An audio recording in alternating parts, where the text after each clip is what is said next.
start. We're now at number 7, 1298 Woodbine Avenue. Purpose of the application to alter the existing two-story detached dwelling by constructing a front porch enclosure and an addition to the existing rear two-story detached garage.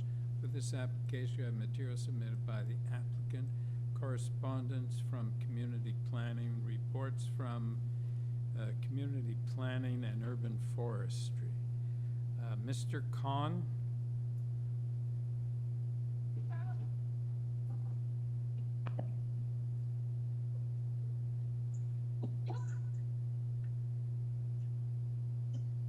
Do we have Mr. Khan?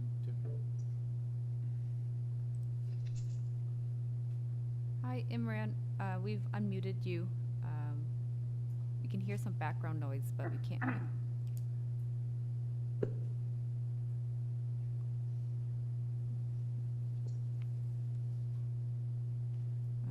We still can't hear you.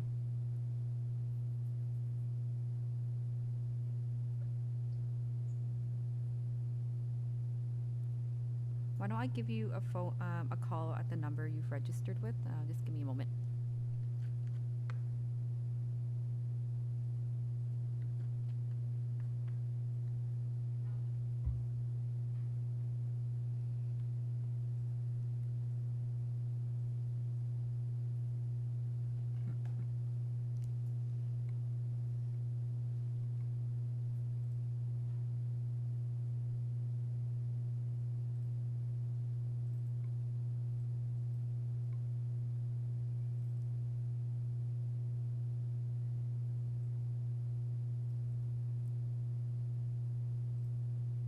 Is he there?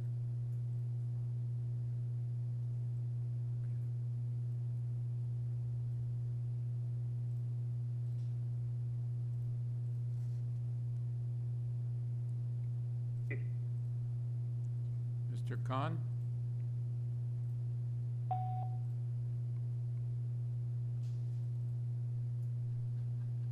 You're unmuted on our end.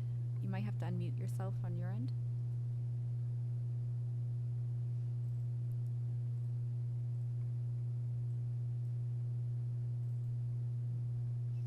So Tiffany, can we move on to number 8 and come back?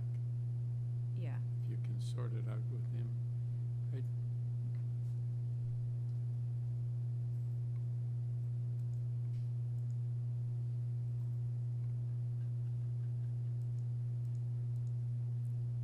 Number 8, 1926 Lakeshore Boulevard West. Purpose of this application to alter the redevelopment plan approved under site-specific zoning bylaw number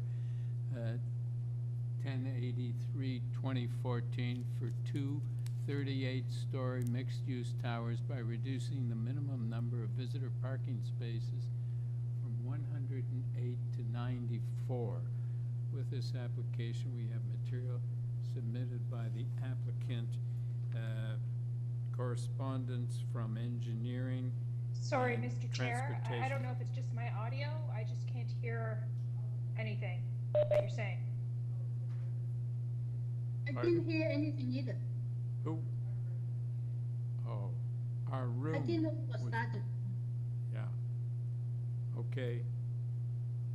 We're okay now? Okay. Now I can be here. You can hear us now? Okay. So, was it our fault we didn't hear from Mr. Khan? Maybe the mic was muted, but yeah, I didn't even know you were starting either. Okay.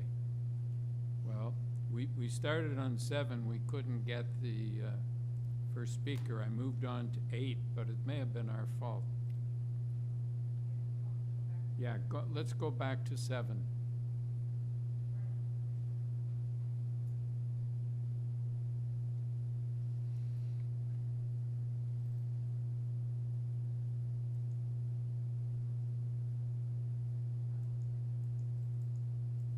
Is Mr. Khan there?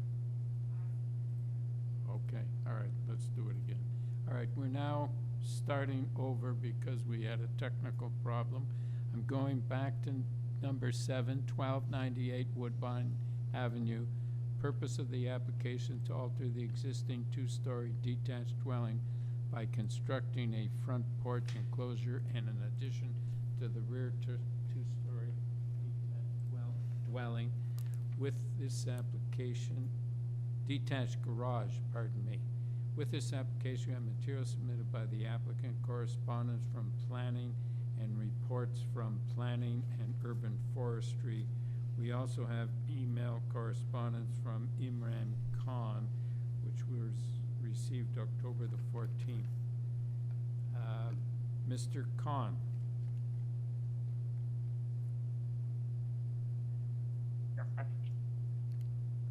Hello. Yeah, Mr. Khan, we can hear you, I hope. You, Yeah, hello. yes, go ahead. Yeah, this is Imran Khan. My address is 1906 Parkside Drive, Pickering. It's regarding one existing structure. Basically, this is existing. At the garage, there is one second level storage area that was constructed, and the other one is the front side of the building. This is the existing porch, but now it's enclosed with glazing, glass window. These two construction were done, but unfortunately, these two construction were done by the previous owners. We don't know which owner. My client, she bought this property, and then she was informed by the building inspector, 2017 October, 3rd of October, she got the notice, and from that time she knew this construction has no building permit. And that time she's trying to get the building permit. The main thing, she doesn't have she's not that much to take it out and do those things, because everything to do cost involved. And in this case, she doesn't know. She's just in a situation unwillingly, and also she doesn't know before purchasing this property. These variances mostly, I would say, not minor, not major, but most of the item, we can consider minor, because not crossing the limit of the minor variance. And the first one is the coverage, building coverage. This is basically increased due to the garage extension, and now it is 52%, whereas permitted 35%. Then another minor variance, that is for the ancillary building coverage. That is also for the garage, decrease of the size of the garage. And another one is the rear side landscaping. That is almost zero, because there are many things she got when she bought the property, mostly paving, there are shade and other stuff. And then the fifth one, problem is the side yard setback. The third one, that is side yard setback, that is required 0.9 meter, and now 6.66 meter. That is already the existing house that has the same, almost same setback. The porch just increased, followed the existing building outline. And then the fifth one is the height of the existing building, ancillary building, and that is required 4 meter, but it's 4.42 is existing. So there is also not that much minor variance. And the sixth one is the percent of the ancillary. I already told that one. And the seventh one, story of the ancillary building. That is actually, this is not second floor. Nobody can go up and stand there. There is no stair. There is nothing. Just a rack, second level shelf type of thing. People can have ladder and put something on top of that. So This is, we don't, it's not considered as a living area, only to storage household things or garage equipment. So this is the situation of the of this minor variance, and client is asking this minor variance to solve the problem what he was now into, and also she is present in this something from her side. Thank you. So, Mr. Khan, is your client planning to do any alterations or renovations, or is this just conditions that they inherited from the previous owner? By this time, basically, she did little bit reduce the height of the building, but just followed the adjacent neighbor building, what the neighbor got the approval. That was recently done, so not in the file, in this file. And also, I don't know the calculation, how much they reduced the height of the garage, that ancillary building height. And other thing, during building permit, there are some changes will have to come because of the building code. Those are the changes in the garage windows, and also probably the porch glazing on the side of the building. So those will be within the building code requirement for exposing building face. Those will be coming during building Alright, permit if this minor variance is approved. Mr. Khan, do they affect the variances, or are all variances things that were your client inherited? Yeah, those all variances are inherited. Actually, nothing she did within this time. Or nothing she So, intends with respect to the variance. Yeah, Mr. Khan, nothing she intends to do at this point? Basically, as I told, within this time, recently she reduced the height of the building. That's the item number. I would say that is item number 5, right? Ancillary building height 4 meter, and that is 4.42 meter was existing. That is the thing she did recently. But she lowered it. Yeah, lowered the height Yeah. of the ancillary Okay. building. All right, but, okay. All right, so Larry, you have a question? Yeah, that was helpful. I wasn't too sure. I wanted to clarify exactly what the current owner had done. I was trying to figure out whether the current owner had increased the height or reduced the height. It sounds like it's the latter. Yeah. But secondly, I just wanted to ask, so in our material, we have some correspondence from city planning staff, which among other things said that they had reached out to either you or your client to request that the height of the garage be reduced further, and they didn't receive an answer. And as a result, they are recommending refusal of that variance. So had you not received anything from city staff, or you had not been approached by staff to talk about the height of the garage? Actually, we got the late email from the planner, right? And I replied, but it was like I was out of the city. I didn't have to check. It's 2-3 days after I did the reply. So by this time, probably the hearing is coming. The planner gave his opinion on the on his email or subject. Then when I sent the email to him, he replied me that he already gave their unacceptance for this proposal, but whatever they did, they had some confusion, so they did. Now they know the item that this building is existing. So the planner suggested me to tell in front of the jury, judges, that this is existing, and confirm that this is existing, because in that case the planning just report could be different. He told me by email. So from the beginning I told this is existing to make it clear.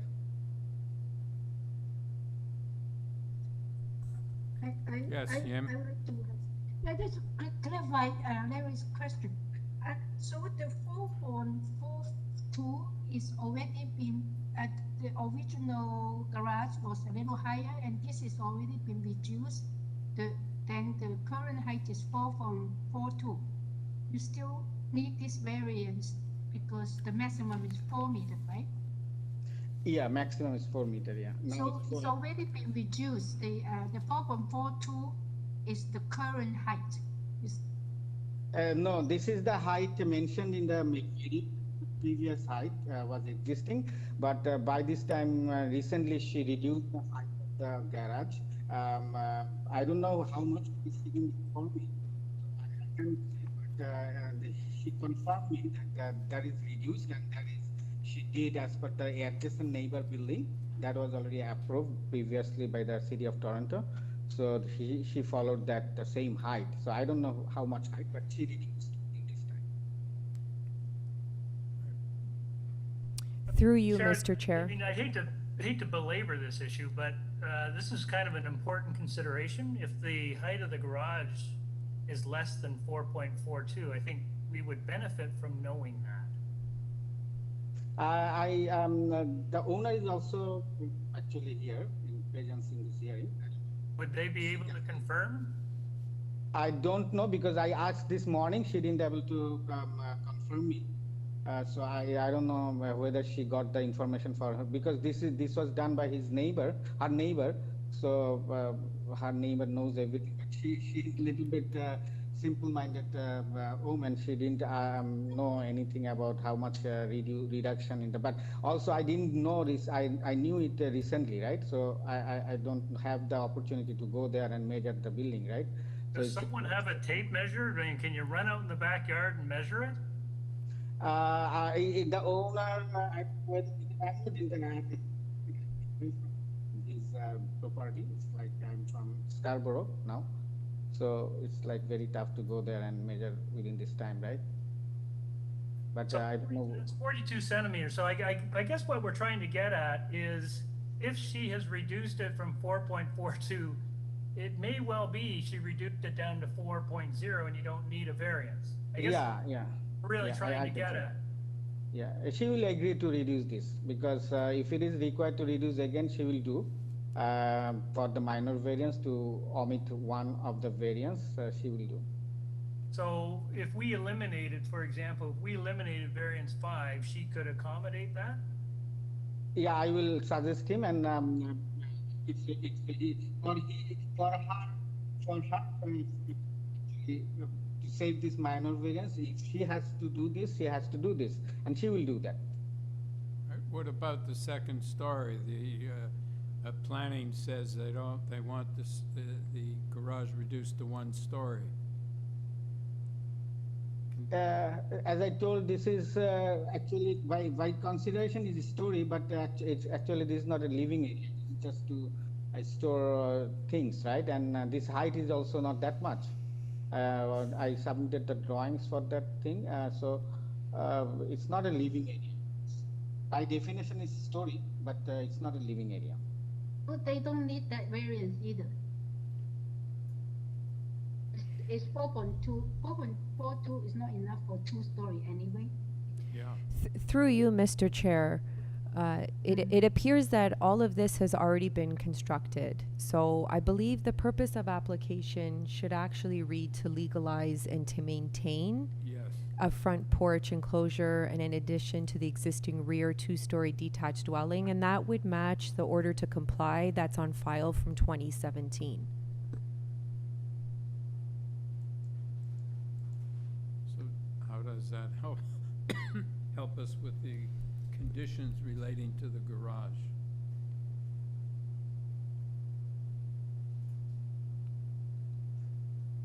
I'm not certain that they can remove the second story.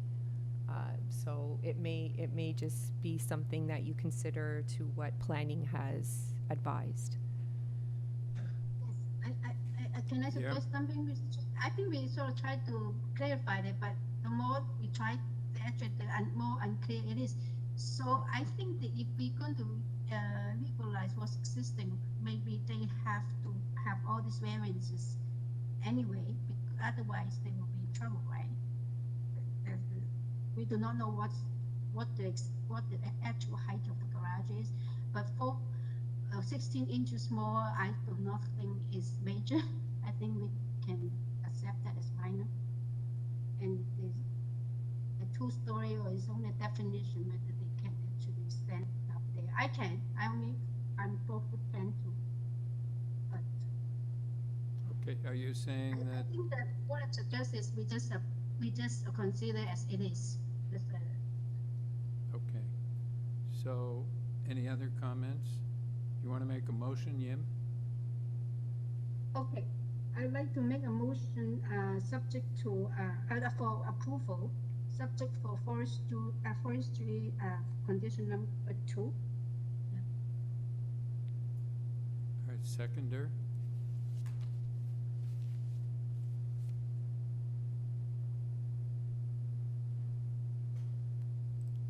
Nobody want to second that motion?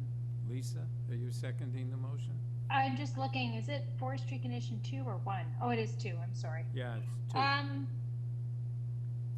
gonna second the motion, yes.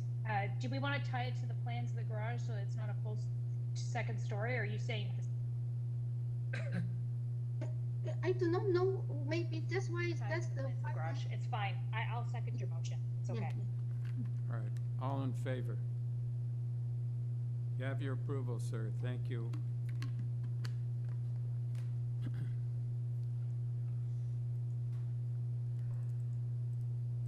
Number 8,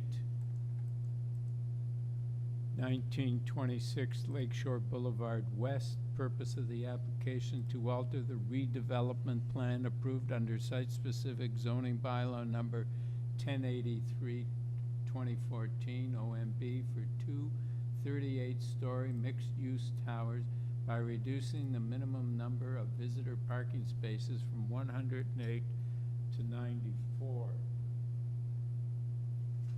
With this application, we have material submitted by the applicant, correspondence from engineering and transportation services. Mr. Frank? Good afternoon, sir. Good afternoon. Can we have your name and address for the record? Certainly, sir. It's Adrian Frank, and my address is 250 Young Street. Okay. Yeah. I don't think we need to hear a presentation by you. So we'll just move to Ms. Nguyen from the Swansea Area Ratepayers. Okay. Okay, thank you. Veronica Wynn here from the Swansea Area Ratepayers Association, and I live at 35 Ormskirk Avenue. I'm representing the SARA, which is the association, and we're stating that we do not object to this application, and for the following reasons. We really appreciated Mirabella, which is the developer. They have been in constant consultation with us all along the way, and I wish that there were many other developers like that who would consult with the community to make things better. We do not object, as our requests have been respected. We made suggestions on how to increase the visitor parking ratio to 0.13 and requested that the application be resubmitted and would not use the rationale of the use of the public domain parking, or either the parking lot or the street parking as a rationale for supporting the application.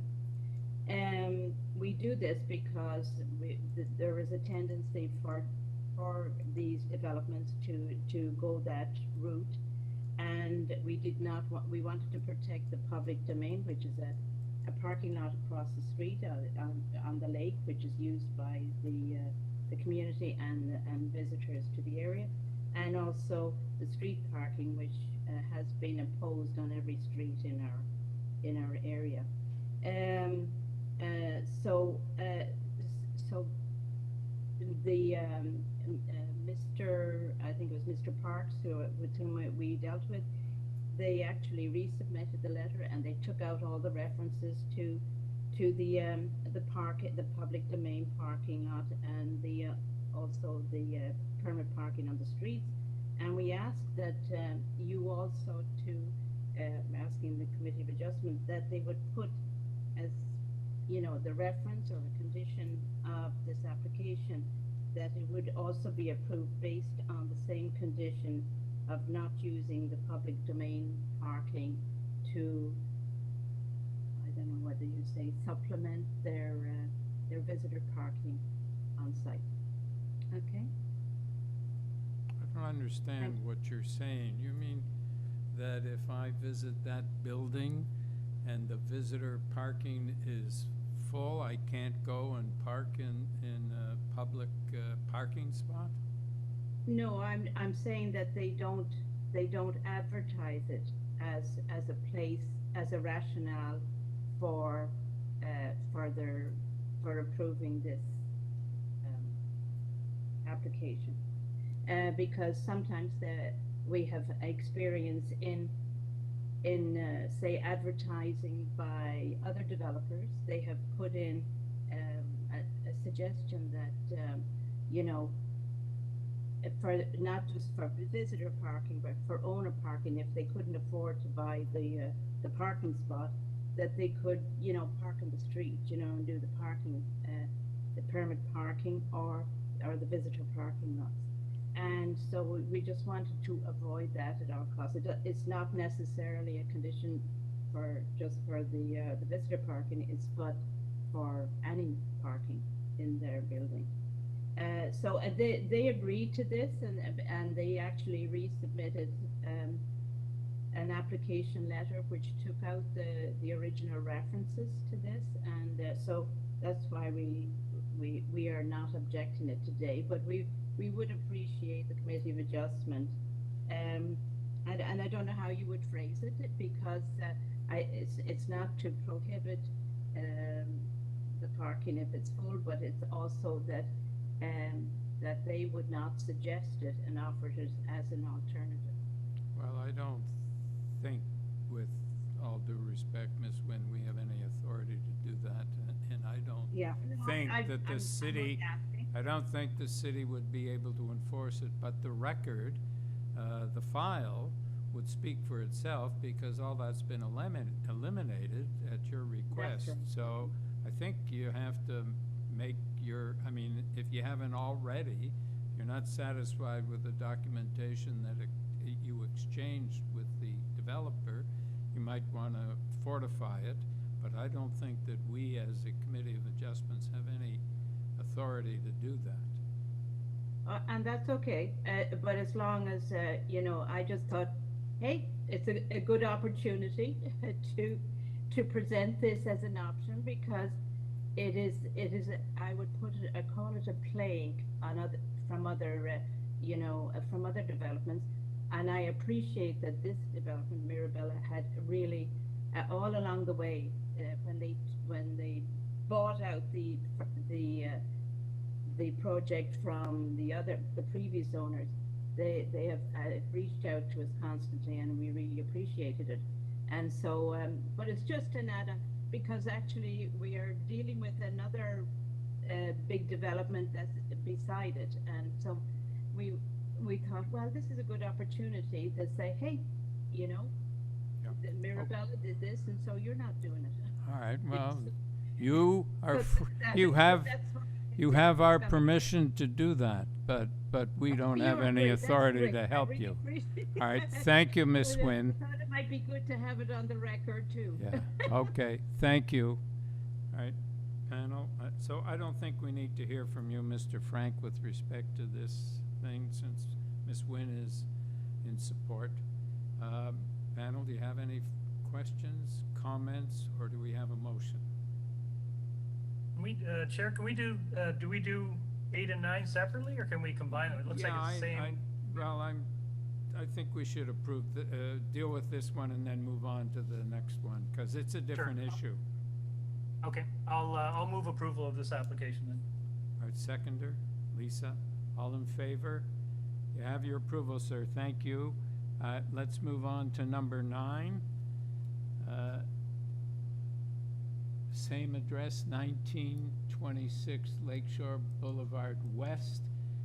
Purpose of this application to alter the redevelopment plan approved under site-specific zoning bylaw 1083, 2014 OMB and zoning bylaw number 43886 is amended by bylaw number 494, 2007 for 2 38-story mixed-use towers by reducing the size of the required parking spaces and by adding precast cladding to the list of exceptions that may be located outside of the areas delineated by the heavy lines of map 2. With this application, we have material submitted by the applicant, email correspondence from engineering and transportation. Mr. Frank? Yes, sir. Still here. Yeah, good. So do you have any comments on this? Do you need to tell us anything we need to know? I would just mention that both of these are, I would characterize them as more technical variances. The first one was substantive. These relate to, in the first case, the first 2 variances, a condition that is common to the vast majority of high-rise development in Toronto. My client is a particularly, I would say, diligent in pursuing approvals, not just that are necessary, but those that may be necessary. And so these 2 arise from the installation of services like the fire safety system. And I would note that while this condition exists in many buildings, not many developers come forward seeking these variances to allow for them. So, well, we do see them. They do come up. I completely agree. I would just note this because it's not every client that asks me to come forward with this type of variance. So that is the 2 parking space dimension variances. They arise because these pipes are allowed to exist within a narrow range at the front of a parking space. In this case, they may exist as much as 15 centimeters further than they normally would, and that would normally require that the parking spaces be stretched and expanded. In this case, we've provided a parking study which evaluates all of the affected spaces and confirms that without stretching them or expanding them, they continue to function and are fully viable. So tell us about the precast cladding, because I don't remember having cladding come up in my experience. Thank you, sir. I appreciate the opportunity. This is an interesting one because it arises from a matter of a difference of interpretation. As this building was being constructed, and I note that both of the 38-story towers are now topped out, so construction is on its way to completion. The difference in interpretation arose in the lower floors where we have above-grade parking. Normally, when you have above-grade parking, or parking at all, it is below grade and you don't have these issues. In this case, the understanding that my client had was that precast cladding is an ornamental feature and not a functional part of the building, and therefore it could fit within the setbacks for the building. The structural elements are within the zoning envelope. That ornamental element, they understood, could exist within the setbacks under the zoning bylaw. The difference in interpretation was raised by buildings. Again, out of an abundance of caution, my client was proactive and brought it to buildings rather than the other way around. And having now found this difference of opinion, my client is seeking to allow for cladding within the setback area. So nothing has changed in the building envelope. It simply is ensuring that even this item has been handled. The extent of the change is a maximum of 20 centimeters within those setback areas. There is a map on file demonstrating that, but subject to any questions you have, I think that covers the variances.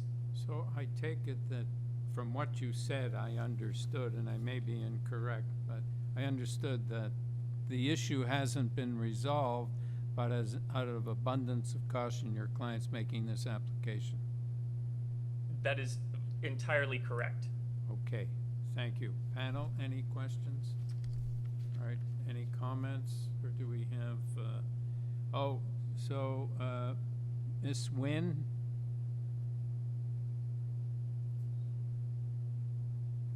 Through you, Mr. Chair, she's not on the line anymore.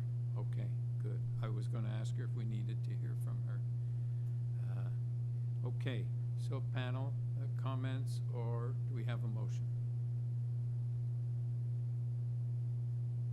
Eric, can you make same motion? You're going to make same motion?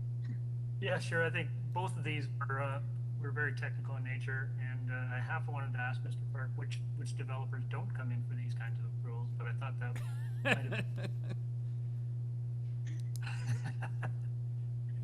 I'm happy to move approval of this application. No conditions. All right, seconder, Lisa, thank you. All in favor? Have your approval, sir, thank you. Number 10,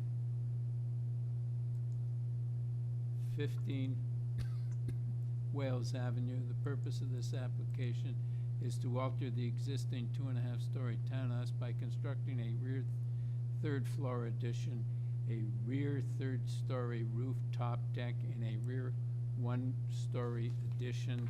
With this application, we have the material submitted by the applicant, correspondence from traffic planning, transportation services, and from urban forestry, 2 form letters in support from Wales Avenue. Mr. Walker? Hello, good afternoon. Good afternoon. Can we have your name and address for the record, sir? Christopher Walker, I'm the architect and agent, 87 Brickworks Lane. Okay. Panel, do we need a presentation on this one? I get a lot of no's, Mr. Walker, so we're just going to take it into committee unless you have something to say you want to convey to the panel before we go into committee? No, just that I referenced precedents on file. There's certainly in Kensington Market lots more precedents that aren't on file in case we needed to debate finer points, but perhaps we don't need to. Yeah, okay, thank you. Panel, any comments, or do we have a motion? Oh, Yeah, sorry, maybe I have a question. At the third floor deck, can I have a question to the applicant? Sure. Anyone complained about privacy for the third floor deck? No, we did speak in person to both neighbors. Yeah. We are actually drastically reducing the size of the roof deck almost in half. We have a very tall fence with the direct attached neighbor. And we're proposing a solid fence on the other side, not tall, just 42-inch, and then glass at the back. Okay, thank you. Yeah. I'm okay, thank you. do we have a motion? Yes, Lisa? Just one other thing. I'm assuming the softscape is already at 0, is that correct? Is that existing? 30 and 17 also has 0. Yeah, okay. I'm happy to bring a motion, Mr. Chair, on this one. I would like to bring a motion forward of approval. In this case, I did note the existing FSI is well over what is already, it's well over the required.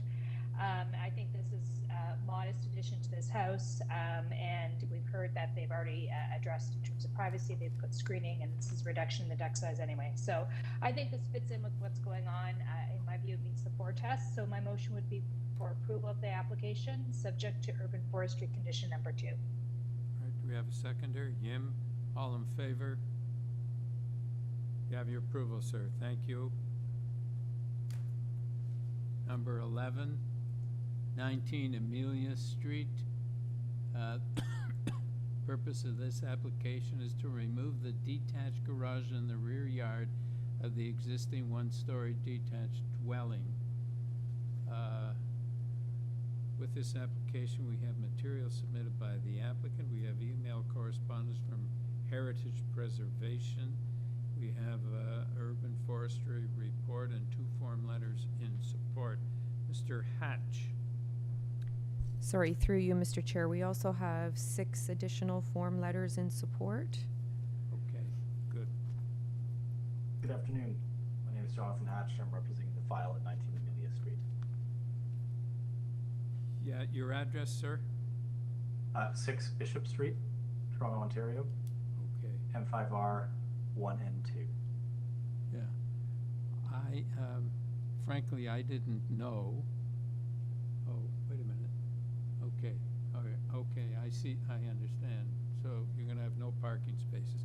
I don't think we need a presentation, Mr. Hatch. It's very minor. Panel, do you have any questions, comments, or do we have a motion? Yes, Yim? Just a quick one. But can you tell us why you're moving the garage? Simply put, the garage is not being used. My client wanted a garden at the rear, and there's street parking in the neighborhood. There's permit street parking. This was only created in 1991, this right-of-way circumstance that allowed for the garage. So it's relatively new, and it was just not unnecessary. So they wanted to create more green space and remove the garage. Okay. Yeah. Okay. That's a good reason. All right. Yeah. Okay. Any further questions or comments? Do we have a motion? Yim? Yeah. If there are any more comments, I would like to move for approval. Very straightforward application and creating green space is good reason, and with subject to forestry condition 2. All right, do we have a seconder? Seconder, Lisa. All in favor? Have your approval, sir. Thank you. Number 12, 24 ROSTREVOR Road. Purpose of the application to alter the existing 2-story detached dwelling by constructing a rear 1-story addition. With this application, we have material submitted by the applicant, report from Urban Forestry, support from 26 ROSTREVOR. Mr. Rubinoff. Hello, good afternoon. Good afternoon. We have your name and address for the record, sir. Yes, it's Glenn Rubinoff, Rubinoff Design Group, 18 Gloucester Lane, Toronto, Ontario. Okay. So yes, this is an application for a 1-story rear addition. We have application in with forestry, and we've spoken with the neighbor. I think it's a pretty straightforward. It's a pretty minor addition. Only a partial rear story on the main floor. Yeah, I think it's pretty minor. So, committee, do you have any, panel, do you have any questions, comments? Somebody have a motion? Sure, I'll do it, this one, Chair. It's very minor. It's a very modest addition onto the back of the house. Large lots can very easily be absorbed into the neighborhood fabric. I would support it and move that we approve, subject to forestry number 2. Seconder? Yim, all in favor? Have your approval, sir. Thank you. Number 13, 64 ALVIN Avenue. Purpose, this application to alter the existing 2.5-story detached dwelling by constructing a 1-story rear addition. With this application, we have a material submitted by the applicant, a report from Urban Forestry, 11 signature petition in support.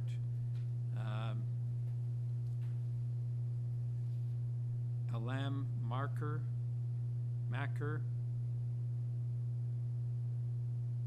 It's Alam Makur. Alam Macker, thank you. Can we have your address, sir? Yes, it's 159 Quebec Avenue, Toronto. Okay. I don't think we need a presentation with this, sir. It seems to be very minor. Panel, any questions, comments or a motion? Lisa, you have a motion? I do, Mr. Chair. As you said, it's very minor. It's a small one-story rear mudroom addition, and it's barely over the FSI. So in my view, it meets the 4 tests. So I'd like to bring a motion forward for approval of the application subject to urban forestry condition number 1. Do we have a seconder? Yes, Larry. All in favor? Have your approval, sir. Thank you. Number 14, 7 Ilsworth Avenue. Purpose of this application is to alter the existing 2-story detached dwelling by constructing a 3rd-story rear addition, a 3-story rear addition, a 1st-story rear deck, and a rear 3rd-story deck. With this application, we have material submitted by the applicant, a report from Urban Forestry, correspondence in support from 47 Ilsworth and 141 Hammersmith, in opposition from 138 Hammersmith. Ms. Mesher? Yes, my name is Deborah Mesher. I'm the designer and the agent for the application, and I live at 198 Melita Avenue in Toronto. Okay, can we have your presentation? There is some opposition. Sure thing. Yeah, if I can get staff to bring up the cover letter, just the first page.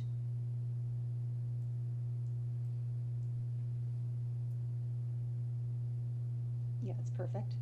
Yeah, just showing the aerial view.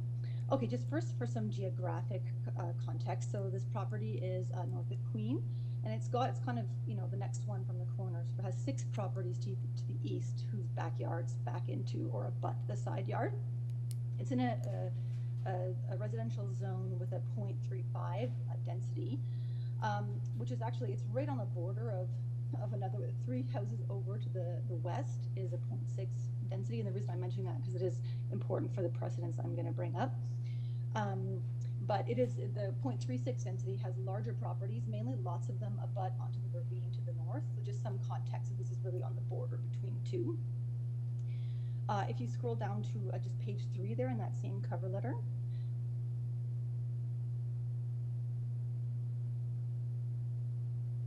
Yeah, that's perfect. Thank you.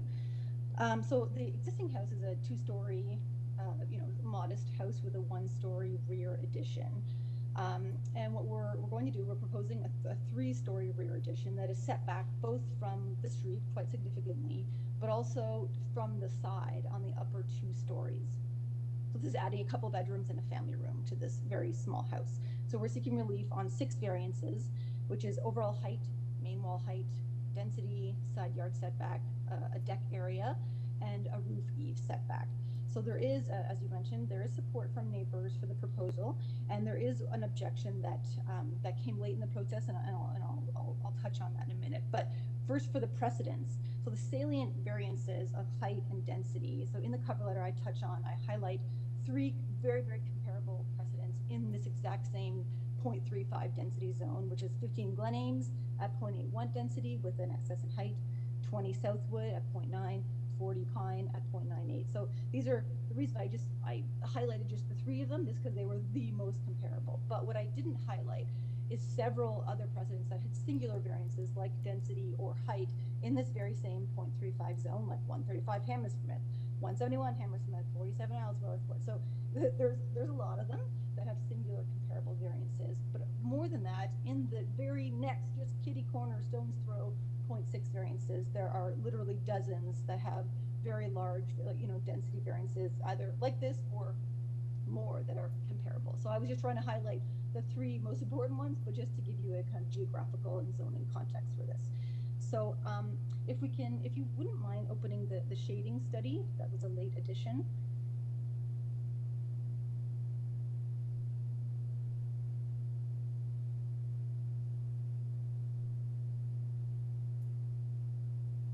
Just coming up.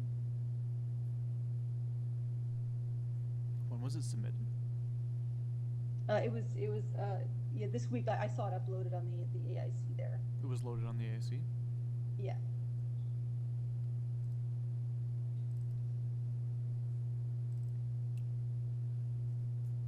There we go. There we go. Thanks for that. Okay, so if we just touch on what the impact of this proposal is. So there's a couple, there's the tree, so there is a tree, a Scotch elm that is impacted, that is actually one of those tricky border property line trees. Actually, it's on part of this property, part of 138 Hammersmith, and then 136. So it's shared by 3 properties. So it will need to be removed for this version of this proposal to go through. So to mitigate that, we're going to replant a tree on the site, and then we've offered to also replant both 2 new trees on the affected properties as well. So it is in the arborist report, it does note that there's pictures of it as well of this particular Scotch elm is actually growing through a fence.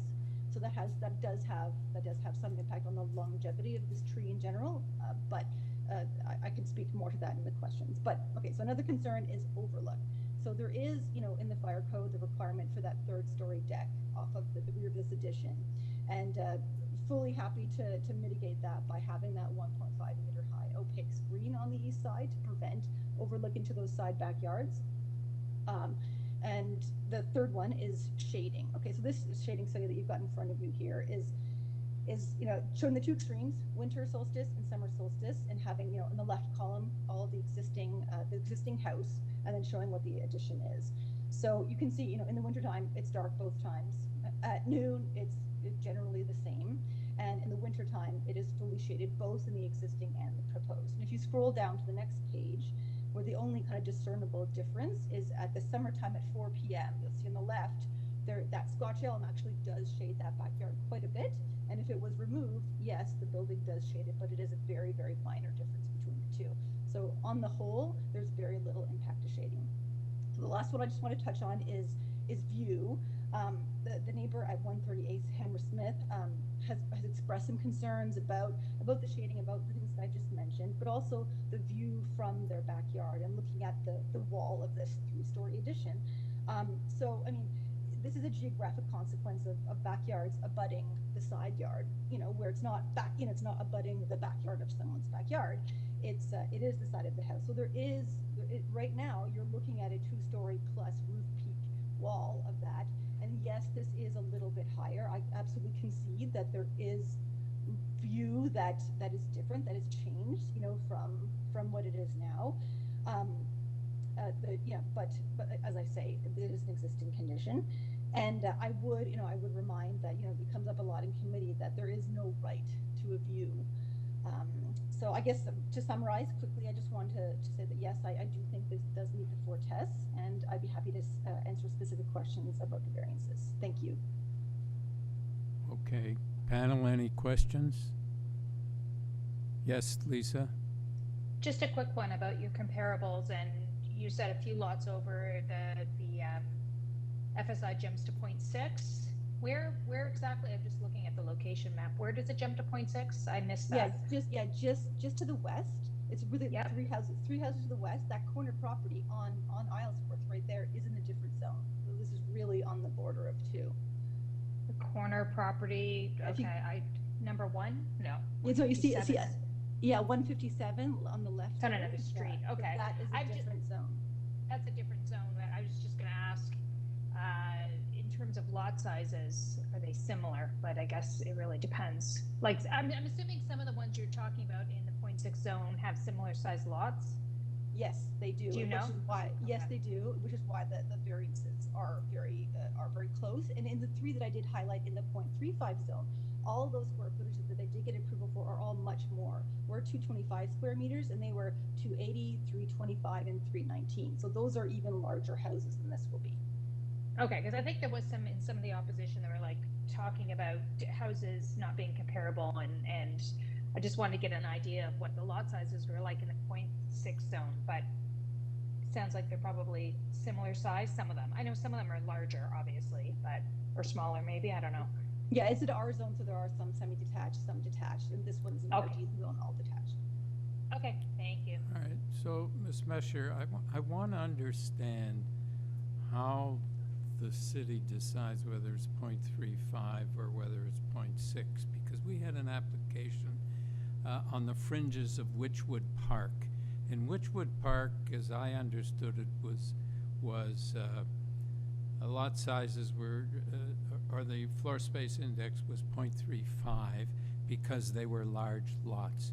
This house that was at issue in the application was something that was put in later, and I think that it was sort of land immediately outside or on the fringes of Witchwood Park, and the property was divided sometime later, and 4 or 5 small houses were put on these lots. But nevertheless, they had this 0.35 times the lot area floor space index. Across the road, it was 0.6. So is there a reason why this is there that kind of reason why this is at 0.35?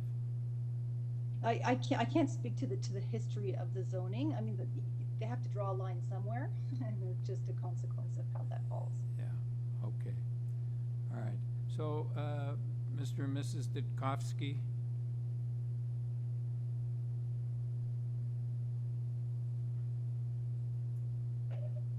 Hi, can you hear us? Yes, we can. Thank you so much. I've been listening to the proceedings since they started, and you folks are saints for agreeing to do this. We get paid big bucks. You don't understand. You deserve every penny. We live at 141 Hammersmith, and we moved to this area because it offers a sense of community that we didn't find in other parts of the city. Now, the O'Neills at 7, they are the essence of why we moved to this area. They are good neighbors. Their children are riding their bicycles in front of our house and knocking on the doors of other children and inviting them out. Their house is not what makes our houses are not what make a community. The people in there are what make a community, and the O'Neills are the reason our community is what it is. They are the quintessential example of why we live in the beach, and they have reached a point in their family's growth where their only option is really to renovate or to move. And I live at the corner. I'm not directly abutting their property, but I would consider it a loss to our neighborhood and a loss to our community if they were forced to move because of a renovation that many of us in the neighborhood support. We don't want to lose this family. We would consider it a huge loss should that happen. Thank you, sir. We don't get many neighbors commenting like that. So, Ms. Mesher, we don't need to go back to you because that's not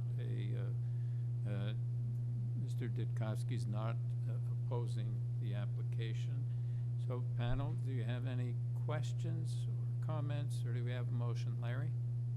No, just a quick question. I heard the agent say that one of the trees in the rear are going to have to be removed.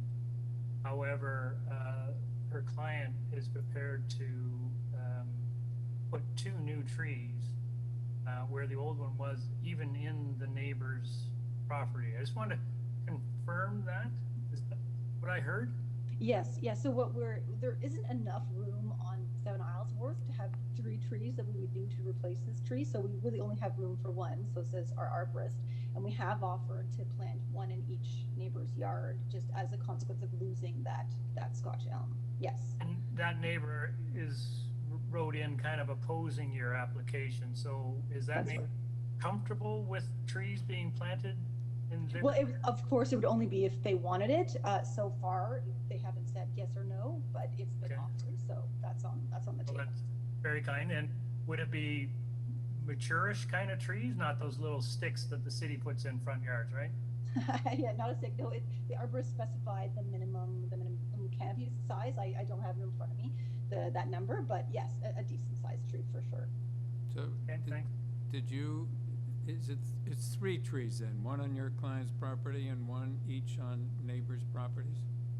Yeah, if they wanted it, yes. Yeah, okay, good. I tell you, if they don't want it, Larry volunteers. There's 1 on our property. That would be considered a bribe. That's why we're doing this, right?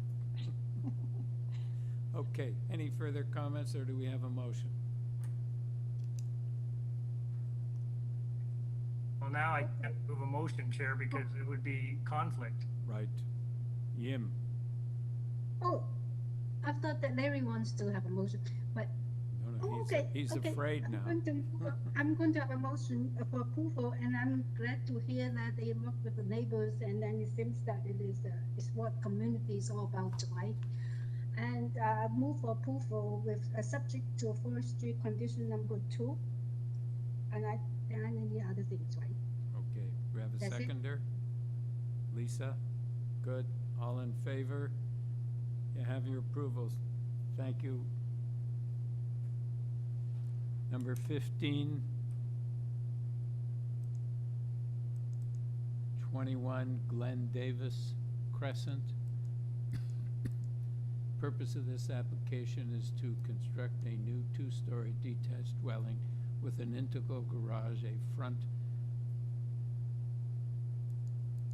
porch, a ground floor rear terrace, and a 2nd-story rear balcony. With this application, we have material submitted by the applicant, a report from Urban Forestry, and support from 17 Glen Davis Crescent. Lee Moore, Ben Moore, Mizrahi. Sorry, through you, Mr. Chair, we also received a very late support letter from 24 Glen Davis Crescent. Oh, okay. It's not even in the supplemental materials. It's in our very late materials list. Okay, thank you. Lee Moore, Ben Moore, Mizrahi? Yes, Mr. Chair. Yes. Good afternoon. All right. Can we have your full name and address for the record? My name is Limor Ben-Mor Mizrahi of LB Mizrahi Architect at 321 Hidden Trail, North York, Ontario. Good. Both the architect and agent for the proposed dwelling. All right. Can we have your presentation, please, because there is opposition. Oh, I didn't know there was opposition. I didn't see Well, any. maybe it's all support. I don't know, but there are 3 other people who want to speak. Okay. Right. If I may ask the moderator then to kindly share the presentation material on the screen. First page.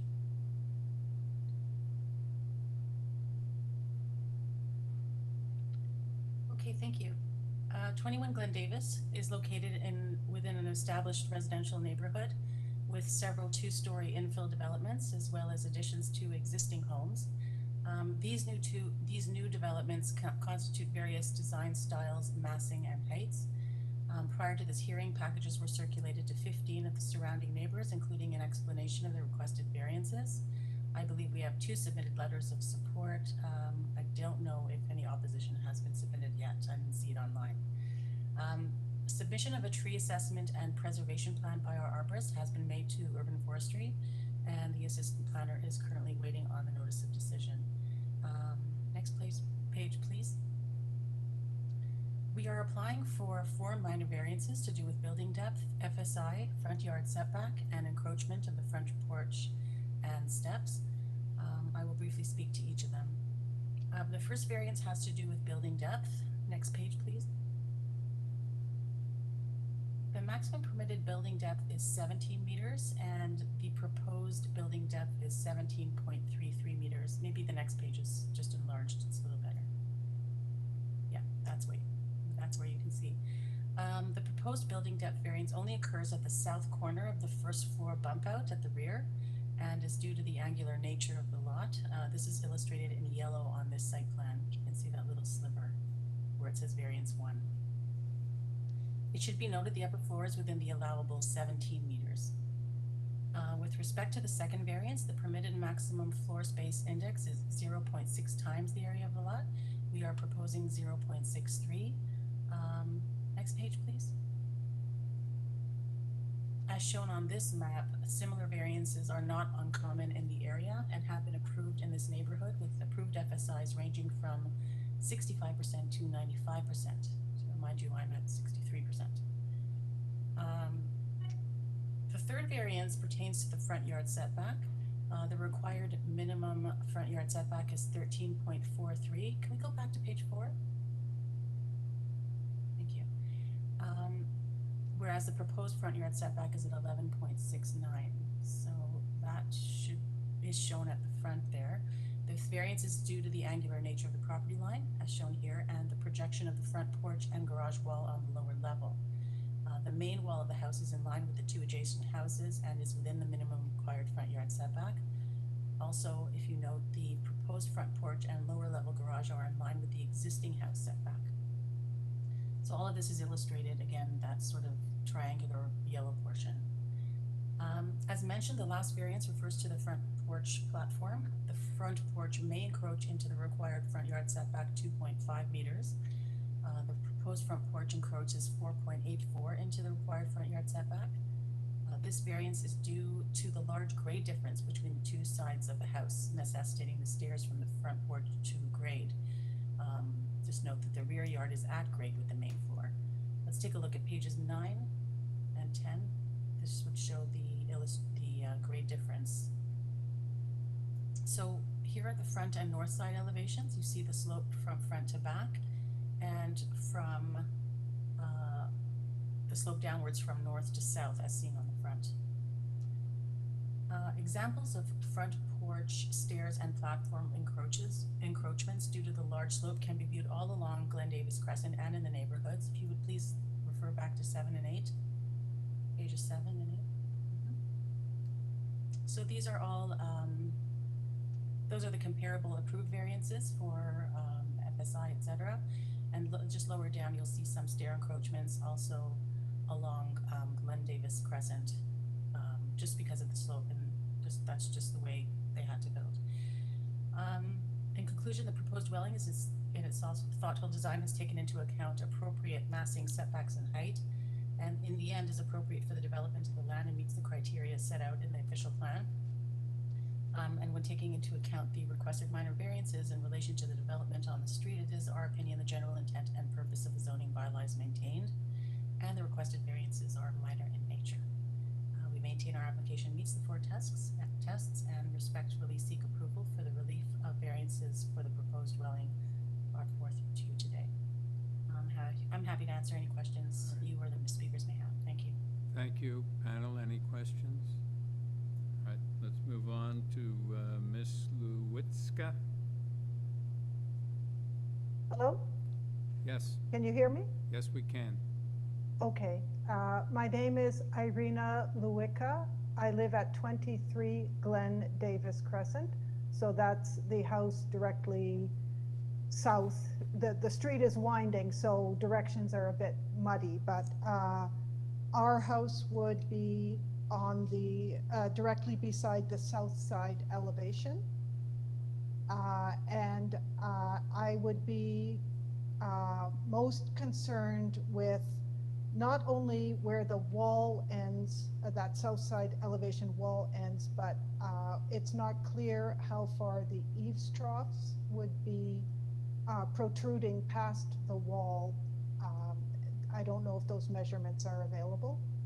So that would be one question. And then the other is when the rear when the rear addition is dug out, would the grade be maintained as it is now, or would the digging create a different elevation in the actual backyard, not the building, but the backyard after the building? Okay, those are your comments? Yes. Okay, well, we will ask Ms. Benmore, Ms. Rucky to deal with that when we call on her. All right. Okay. All right, now we can move to Tom Corrigan. Through you, Mr. Chair, Tom Corrigan has indicated he can't attend today. And then the next speaker, Harvey, there was no phone number provided, but I sent an email, and I haven't heard anything just yet. When did you send the email? Just like a minute or two ago. Okay.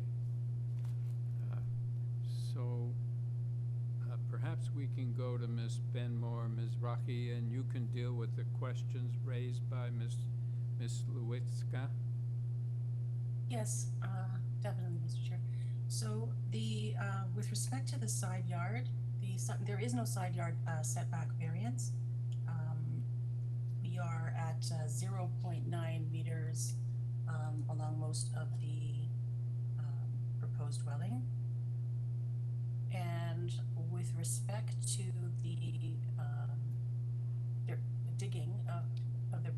talking about the digging of it's not an addition, it's an actual new building, but we are 3 steps from grade, which is basically almost at grade.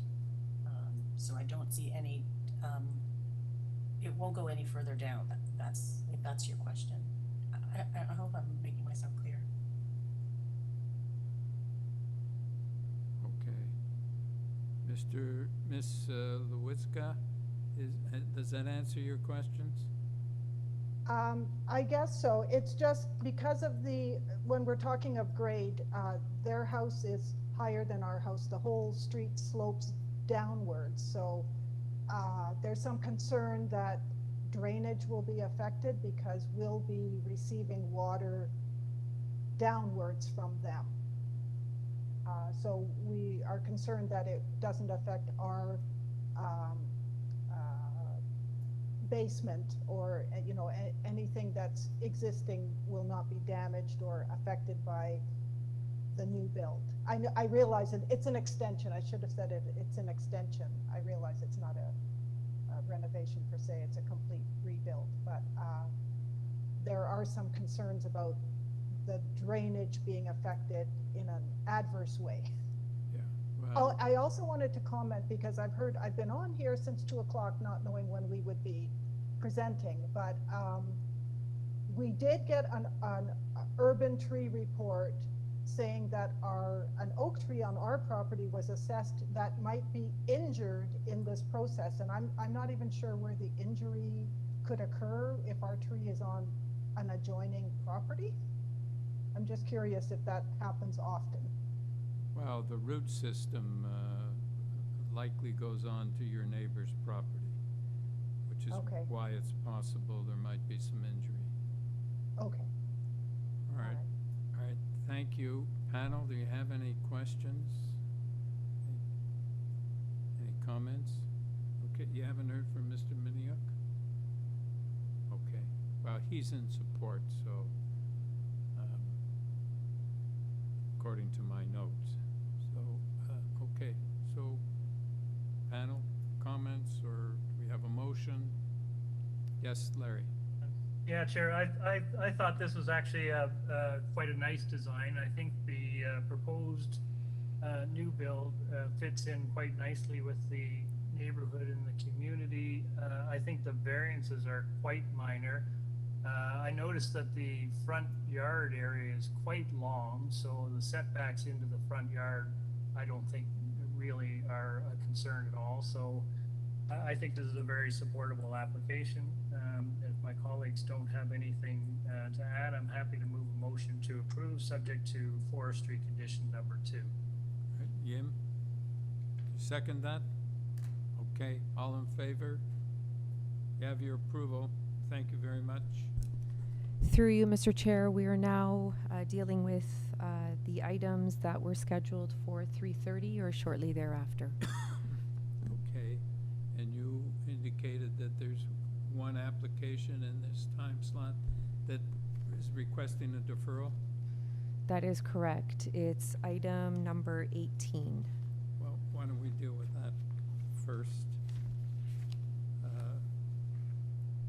So, Mr. Galbraith? Good afternoon. Good afternoon. Or good evening. Are you the one requesting the deferral? Yes, sir. And it is supported by the Harvard Village Residents Association and the local council. Okay, so would you please just give us your name and address for the record, and then just give us your reasons why you want a deferral? My name is Sean Galbraith. I'm a planner here on behalf of the application. My address is 1 Young Street, Unit 1801. The reason for the deferral, I was just retained today, and there's concern from the Residents Association that I share that previous non-permitted construction by the previous owner may trigger additional variances that are not captured by the current proposal by no fault of the applicants. There's also going to be a change where the rear carport, which also was built without permits is going to be removed, and that's going to remove one of the variances. Anyway, out of an abundance of caution, we want to make sure that we have all the right variances, and anything that needs to be legalized can be legalized through this process. Okay. Is there anyone else? Mr. Bauer on the call? Yeah, I have no additional comments. That's fine. All right. Are you Mr. Bauer?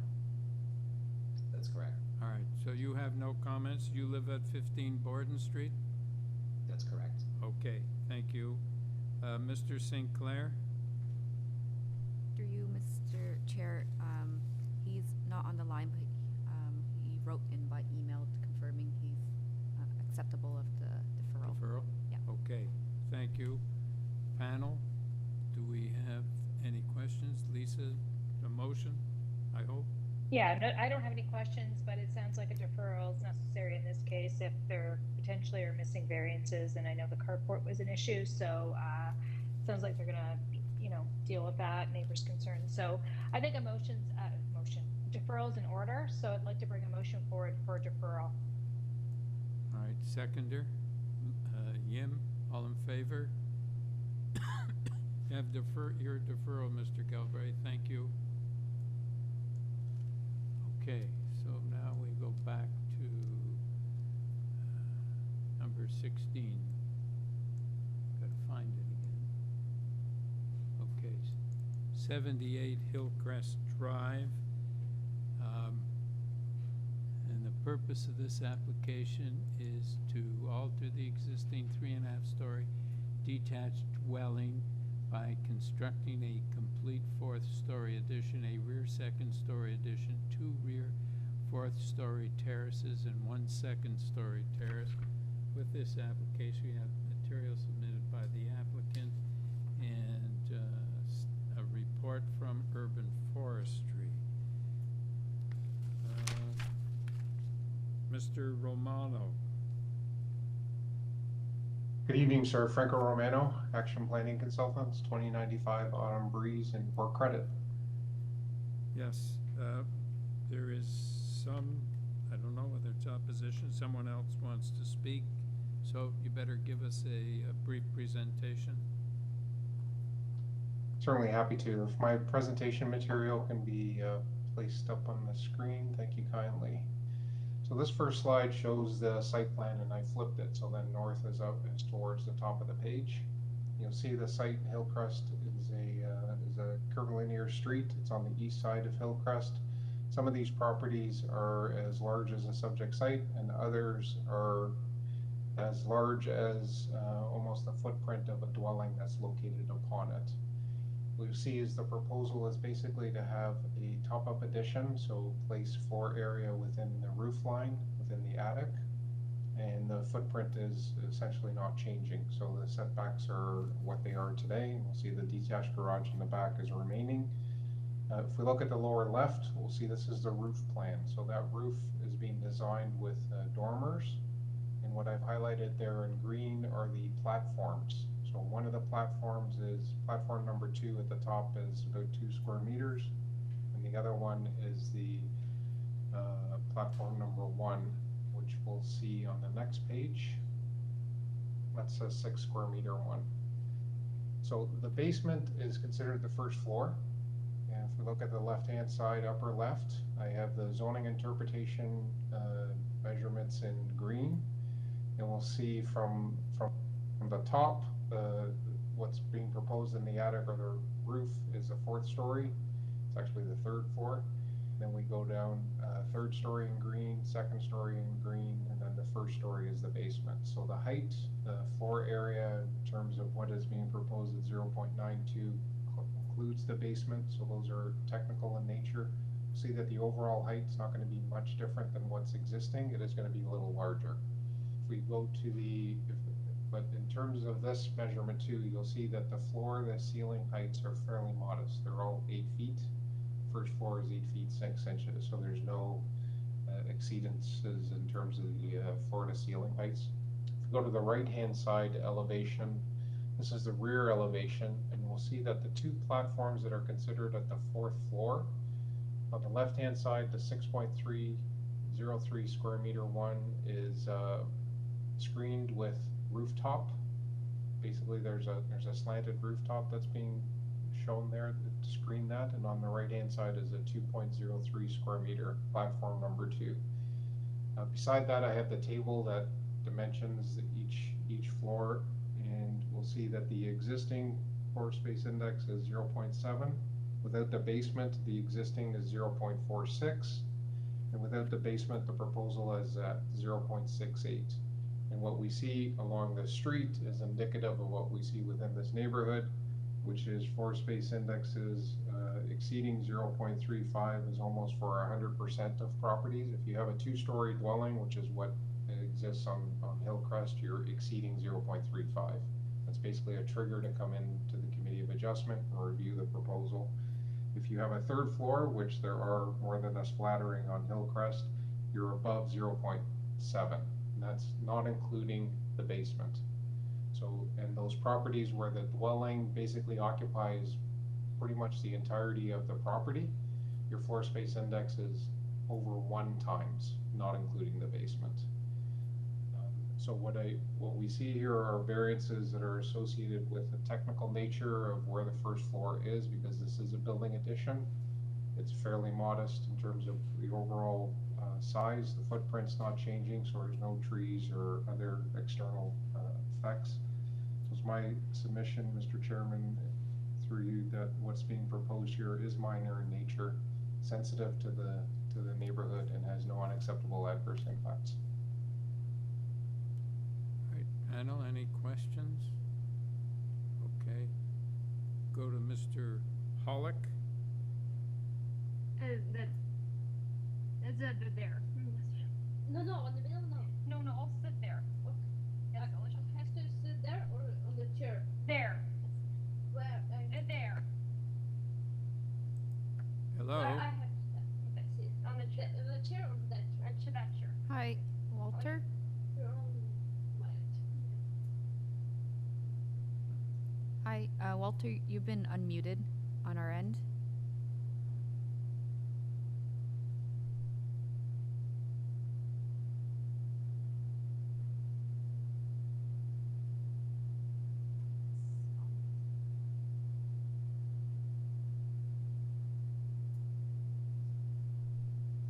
Hi, you might want to unmute yourself. I think you've muted yourself.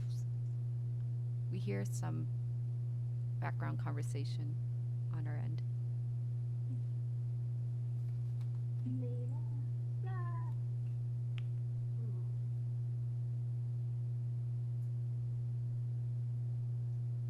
Let's find out if Mr. Hollick is there. Hi, is Mr. Hollick there? We hear some background conversation.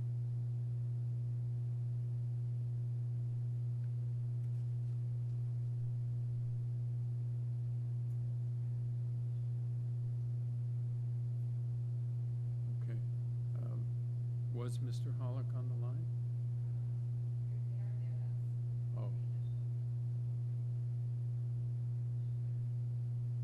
right, so, can you phone to?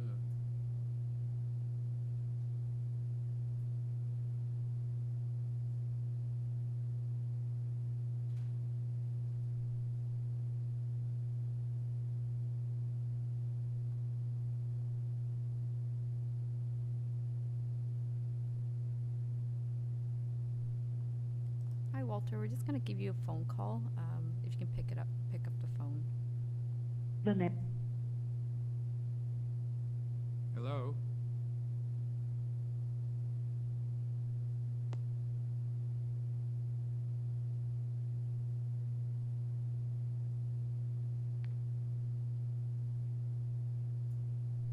Hi, Walter. We've unmuted you on both devices. If you could speak into the microphone.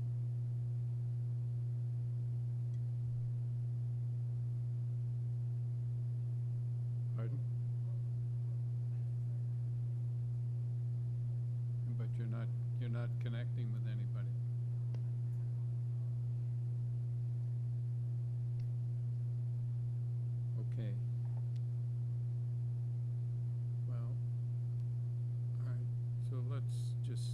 deal with this, with what we have. All right, panel, we can't sort of raise the, Mr. Hollick. I don't know whether he's in opposition or in support. But we can't get a hold of him. So, do you have any, so we're now in committee. Do you have any comments? Do you have a motion?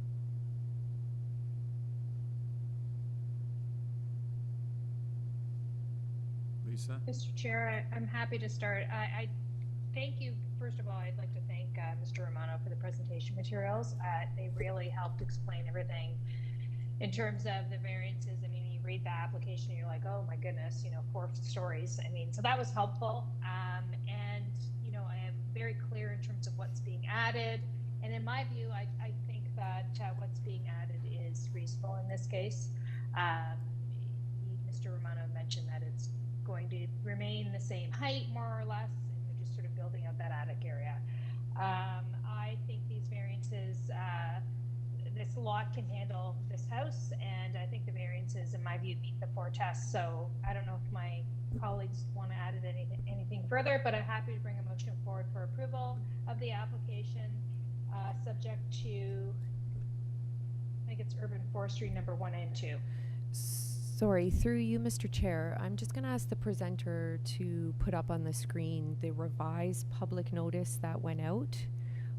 Unfortunately, for variance number 5, it didn't make it into the members package, but there should be a second line as part of this variance that reads that the proposed area of the rear second-story platform will be 4.72 square meters. As well, the proposed area of one of the 4th-story rear decks will be 6.03 square meters. So that public notice did get circulated. It just didn't make it as part of this materials package. So that material package goes to us. That's correct. All right, so, but we're now correcting. That doesn't change my motion, No, Mr. Chair. I think that's No. incremental anyway, in any event, that small amount. Yeah. So my motion is still for approval with the 2 conditions from urban forestry. Yeah. And I don't believe there are any other conditions. Right, okay. Seconder, Yim? Okay, all in favor? Have your approval, thank you.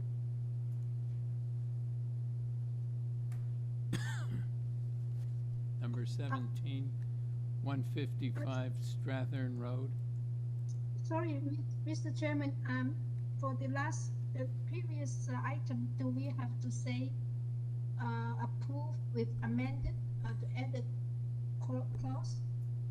Do we have to So say it what? does not- Do we need to say that the variance number 5 been amended, or Oh, do we, the previous item, sorry? no, because it was only on, well, I don't know. It wasn't amended through the review of the application. A public notice did get circulated. Oh, So, so maybe we just say in this, yeah, so on our agenda, but it's added during the hearing.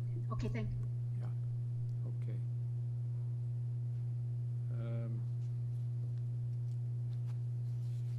So, number 17, 155 Strathern Road. Purpose of the application is to construct a new 3-story detached dwelling with an attached single-car garage and a rear yard cabana. Also, a new in-ground swimming pool will be installed to replace the existing pool.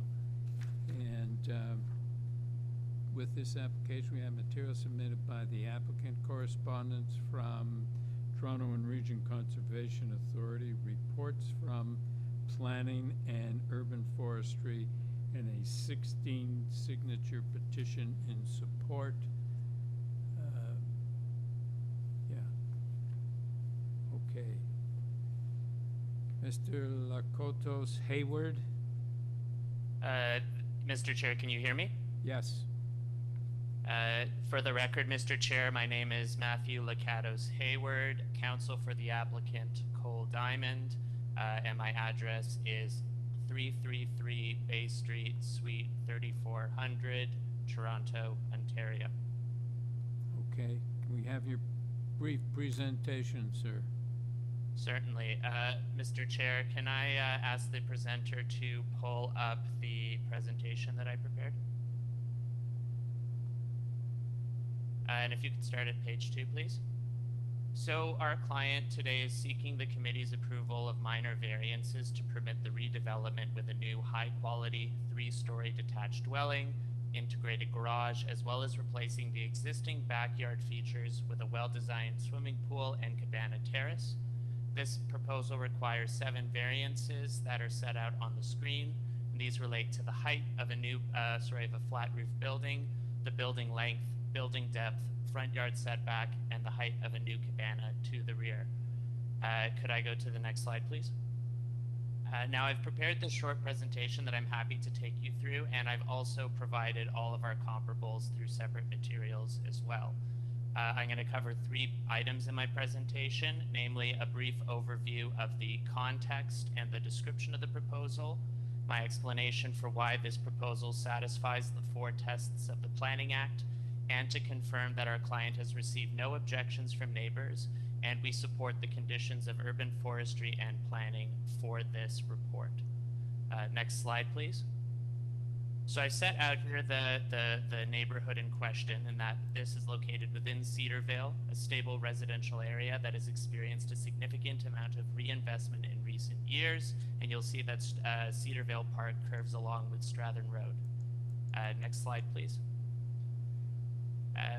You'll see perhaps on this zoning context here that the property is zoned RD, and most of the properties north and east of Cedarvale Park fall within this RD zone. The maximum permitted height for the site is 11 meters and 3 stories, and the FSI is 0.4. Neighboring lots in this immediate context, though, include a mix of 2 to 3 story detached dwellings, and they do not significantly differ from lots within this geographic area. Next slide, please. I've attached a brief slide, a snippet of the survey, which is also available in the materials. The property currently contains a 2-story pitched roof dwelling with a 1-story garage. It's entirely located in TRCA's regulated mapping, and our client has already obtained TRCA's permission, and they have no objections to this proposal. I would note for the committee that there are certain features of the existing building that extend out from the front of the building into the front yard setback. And at the rear of the building, there are various features across the backyard, including a swimming pool, hot tub, and a cabana. Next slide, please. Again, I've provided just a brief cutout of the site plan, which is the full version is also available. This is perhaps not as large as I would like it to be, but essentially this, you can see here there's the dashed line which shows the existing building to date, the white space being the new additions, and the other backyard features in the back. In the front, the building footprint generally aligns with the existing features, except for the addition of a new mudroom, if you see at the bottom sort of your screen, the little white area, and that is what the front yard setback generally relates to. The building has an asymmetrical massing, and so based on how the length and depth have been divided, the front yard setback is required for that particular mudroom. However, no reduction to front yard landscaping is proposed. And you'll see at the rear that there's a hot tub and swimming pool that are being combined along with a new cabana change room on top of a new terrace. Next slide, please. I've provided what the elevation drawings would look like, and would note that there's ample landscaped open space not only at the rear but on a green roof, as well as bird-friendly windows that are being proposed in line with planning staff's recommendations. And now it's our client's position, sorry, next slide, please. Now it's our client's position that these proposals meet the general intent and purpose of both the official plan, the zoning bylaw, and are generally desirable and appropriate for the neighborhood.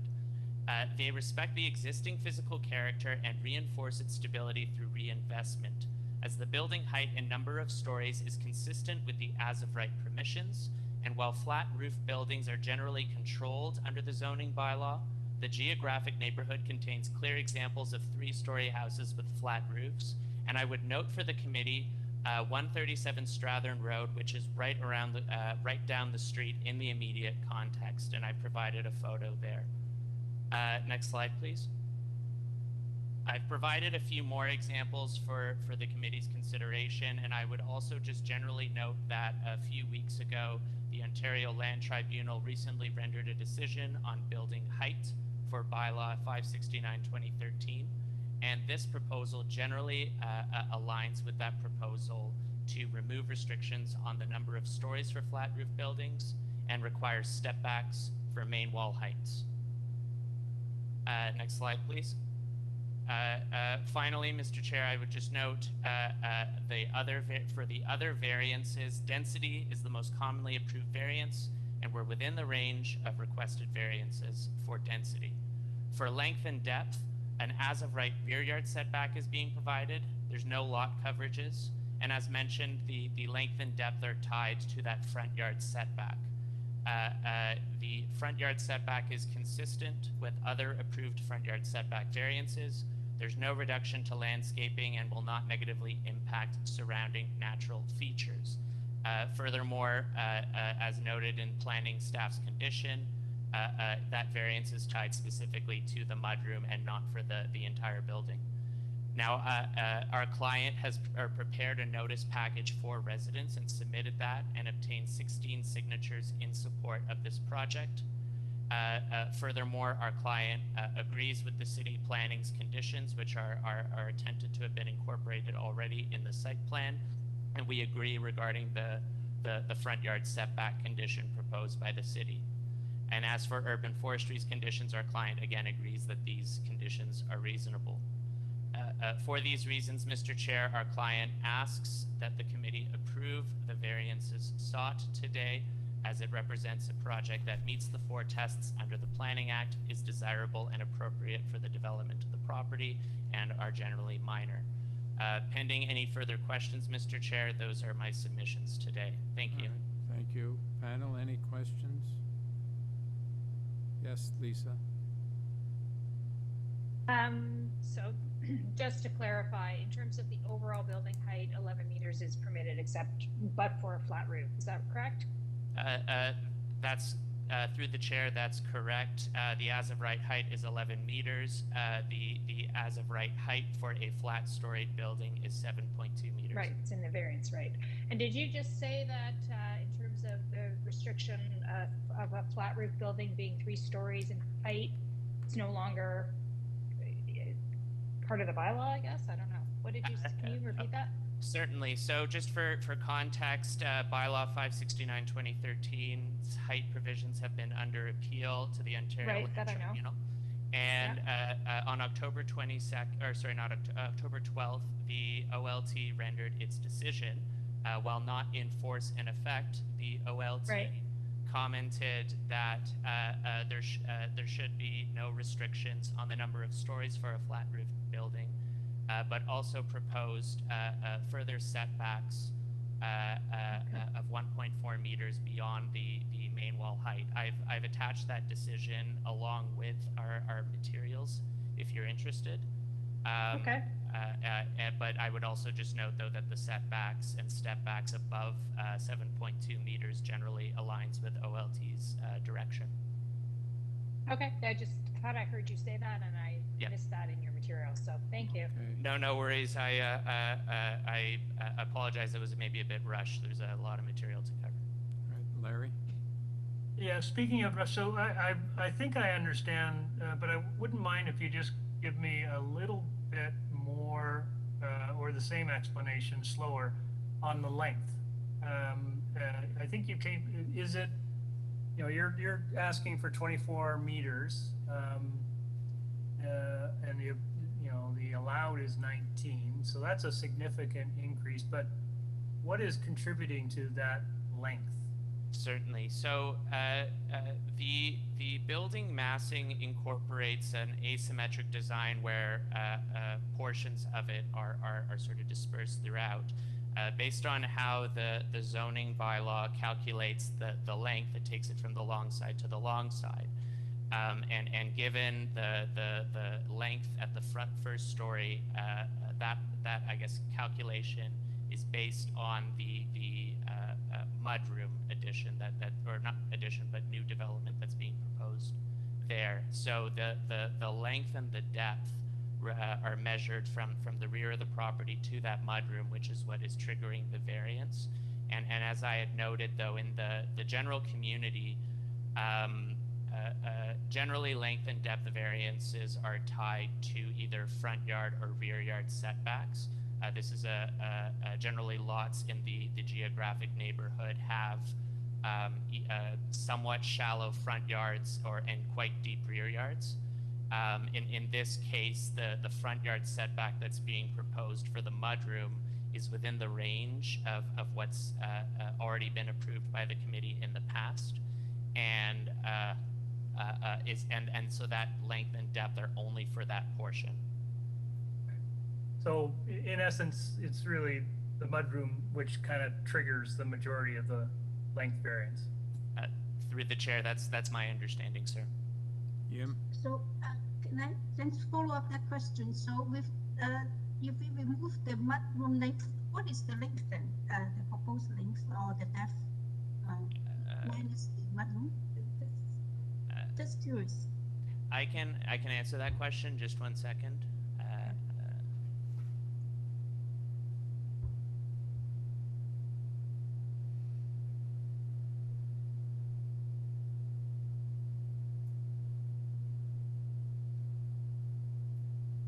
It's my understanding that mudroom width is it looks to be about several meters, and so removing that mudroom would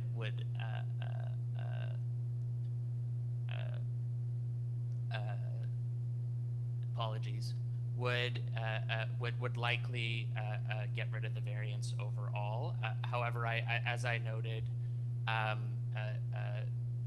that mudroom is not going to result in any reductions in front yard landscaping, and I would note that I think planning staff has reviewed that proposal and generally supports just a setback for that particular mudroom.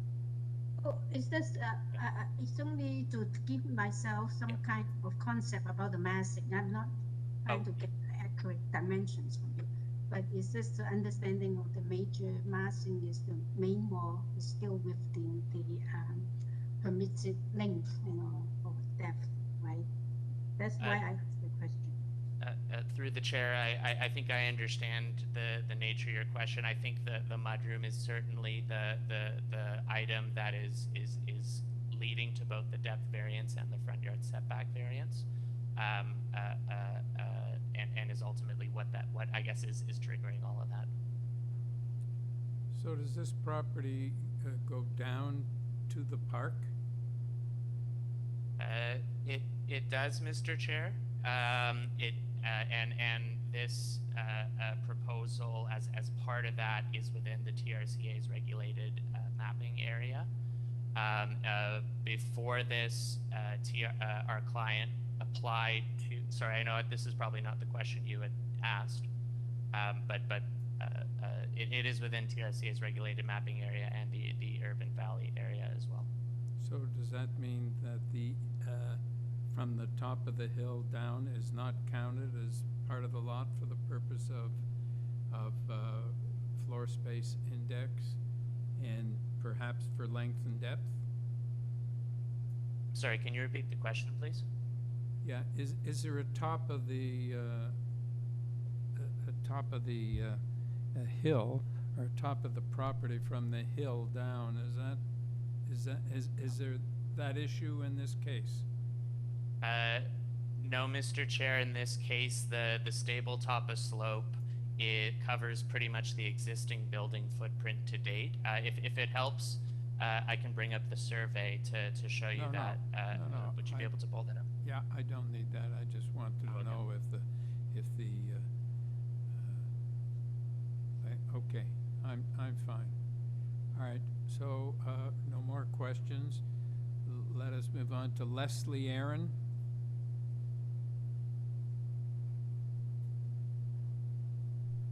Hi Leslie. You're unmuted on our end. You might have to unmute yourself on your side or speak louder.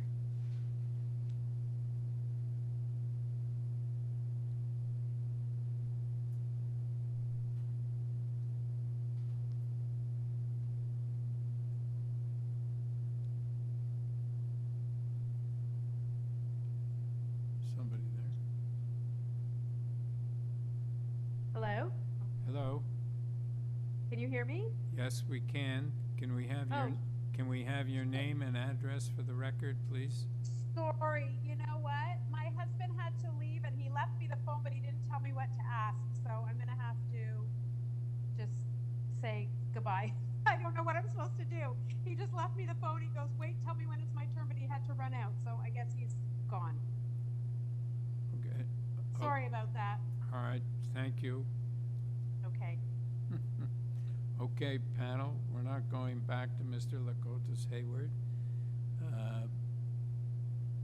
Do we have any comments, or do we have a motion?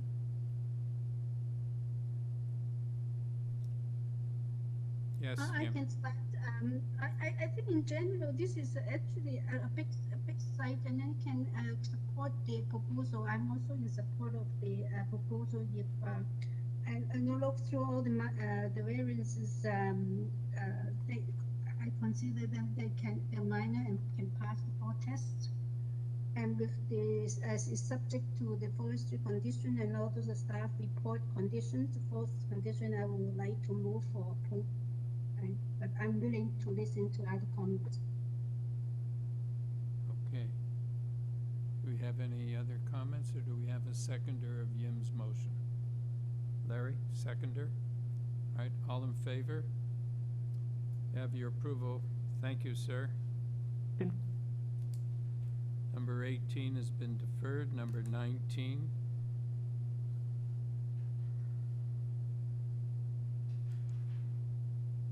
Mr. Chair, did the last motion just have conditions from urban forestry? You did say that, right? Yes, Yep, she did. 1 and 2. Okay, thank you. Sorry, I zoned out with that. 458 Caledonia Road. Purpose of the application is to convert the existing 1-story, 1-unit detached building to a 3-story, 2-unit detached dwelling by constructing a 2nd and 3rd-story addition, 3-story front and rear additions, and rear balconies on the 2nd and 3rd stories. A new rear ground floor deck and a new covered front porch will also be constructed. With this application, we have material submitted by the applicant. Gabrielle Guducci. Hello, yes. My name is Gabriel Guducci. I'm the agent for the application. We're having trouble hearing you, sir. Oh, yes? Yeah, that's better. Speak into the Can you hear me now? microphone. Yes, better. Gabriel Guducci, agent of the owners. I just wanted to bring to the chair attention that this is 459. I believe you might have mentioned 458, so I want to make sure that we are Okay, it's, filed correctly. somebody wrote it in small letters. Okay.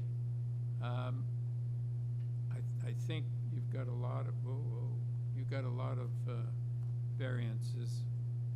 So could you just give us a brief rundown on your variances?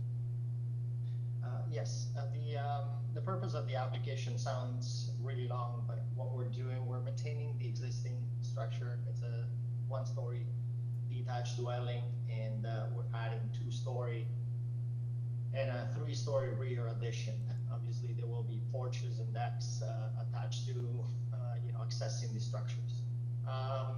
The list of variances, as individually, I think, and as a whole, altogether, we do believe that they're fairly minor.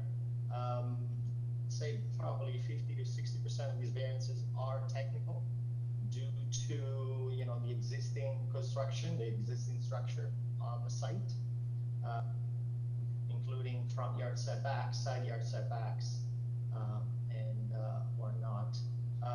Some other components then came into the the variance list has to do with the second unit sizes.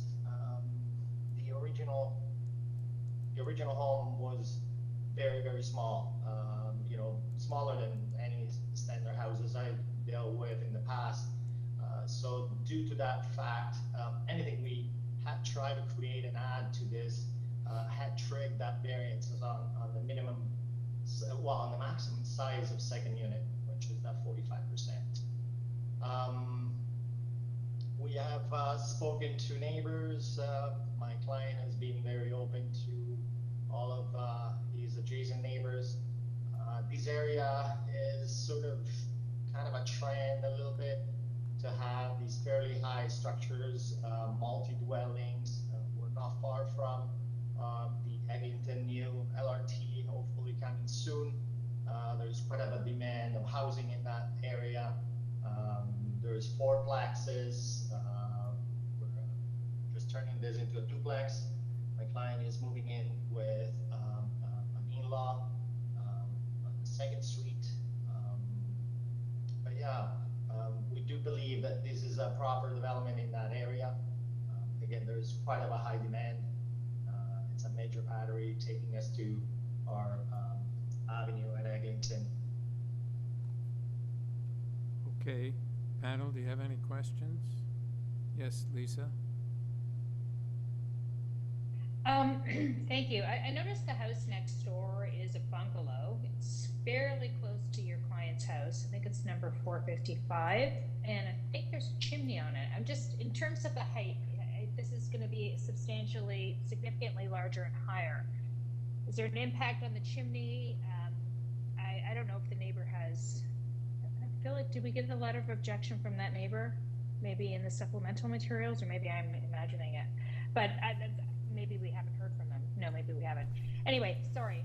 I'm concerned about the height and the density variance that's being proposed, especially since there's a bungalow right next door and there's really no setback between the houses. Can you speak to that? I mean, yes. I did notice there was a chimney on that house. I don't know what that means for. Yes. Yeah, my client has spoken to the neighbors on the south side. They've been very supportive. We were not able, unfortunately, to submit any formal letters of support. It's something that just didn't come along. But as far as the chimney, I think there's going to be some sort of code requirements that we need to look into. My client has also been speaking to that same neighbor regarding fencing due to the age and the way this property was maintained prior to my client purchasing it. Yeah, as far as density, I can see that. You know, there's a bit of a density to this. There's a basement included in some of that density, as meaning and being part of sort of a two units building. However, we feel that, you know, the setbacks are related to the existing. But what I was gonna add to this is that we don't have any landscaping issues here. We don't have any coverage issues.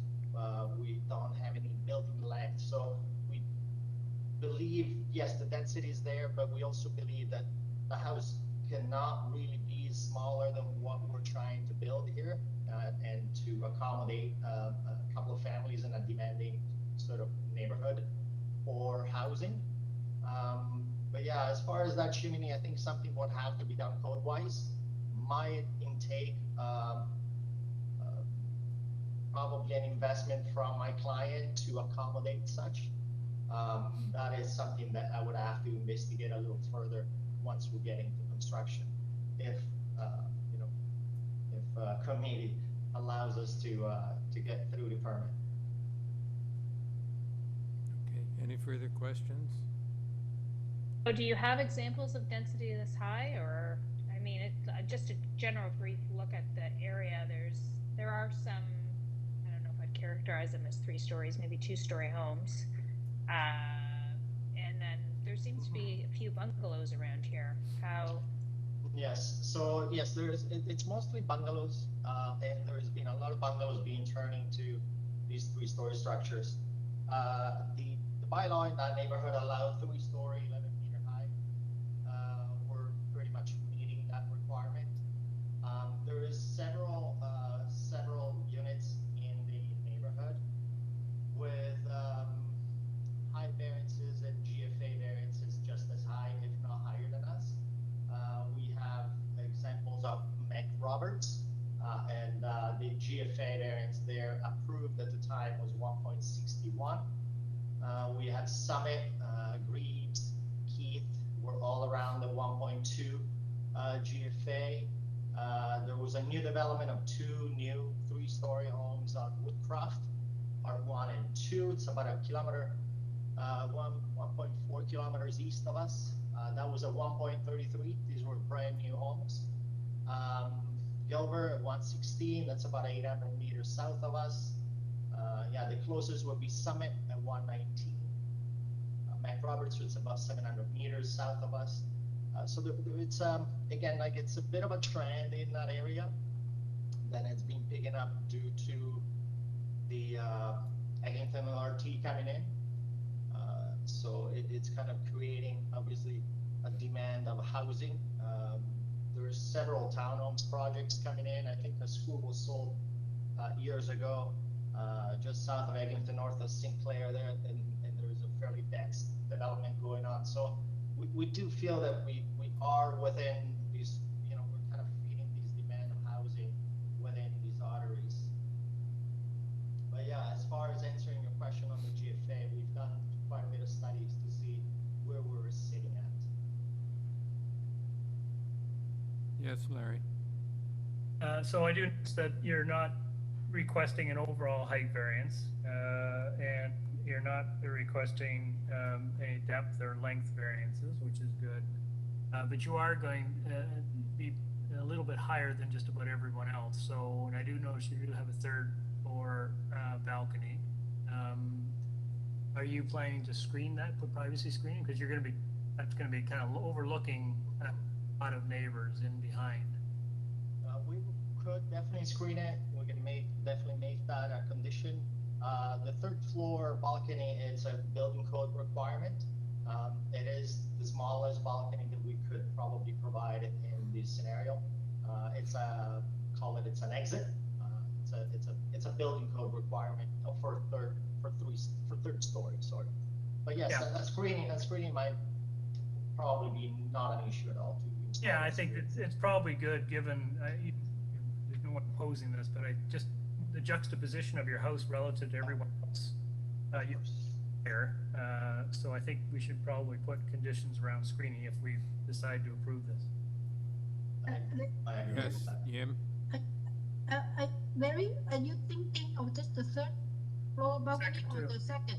Second, it's actually a bigger deck on the second. Yes, So I think that exactly. The 2nd floor is very large. I mean, they're asking for more than what's permitted, and I don't think, I think it's a terrace.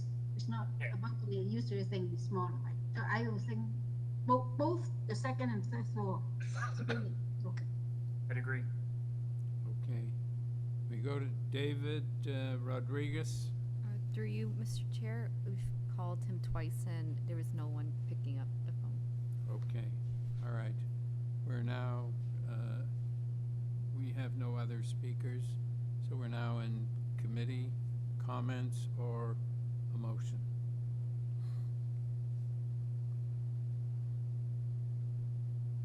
Yes, Jim? Kick this one off. I don't know if you're okay with this one, but I'm sort of okay. It's a very busy street, right? The Caledonia is a very busy area. And I did look around as well, and there's a lot of 2- and 3-story walk-ups, duplexes, triplexes in the area. It's a very eclectic housing mix, I think.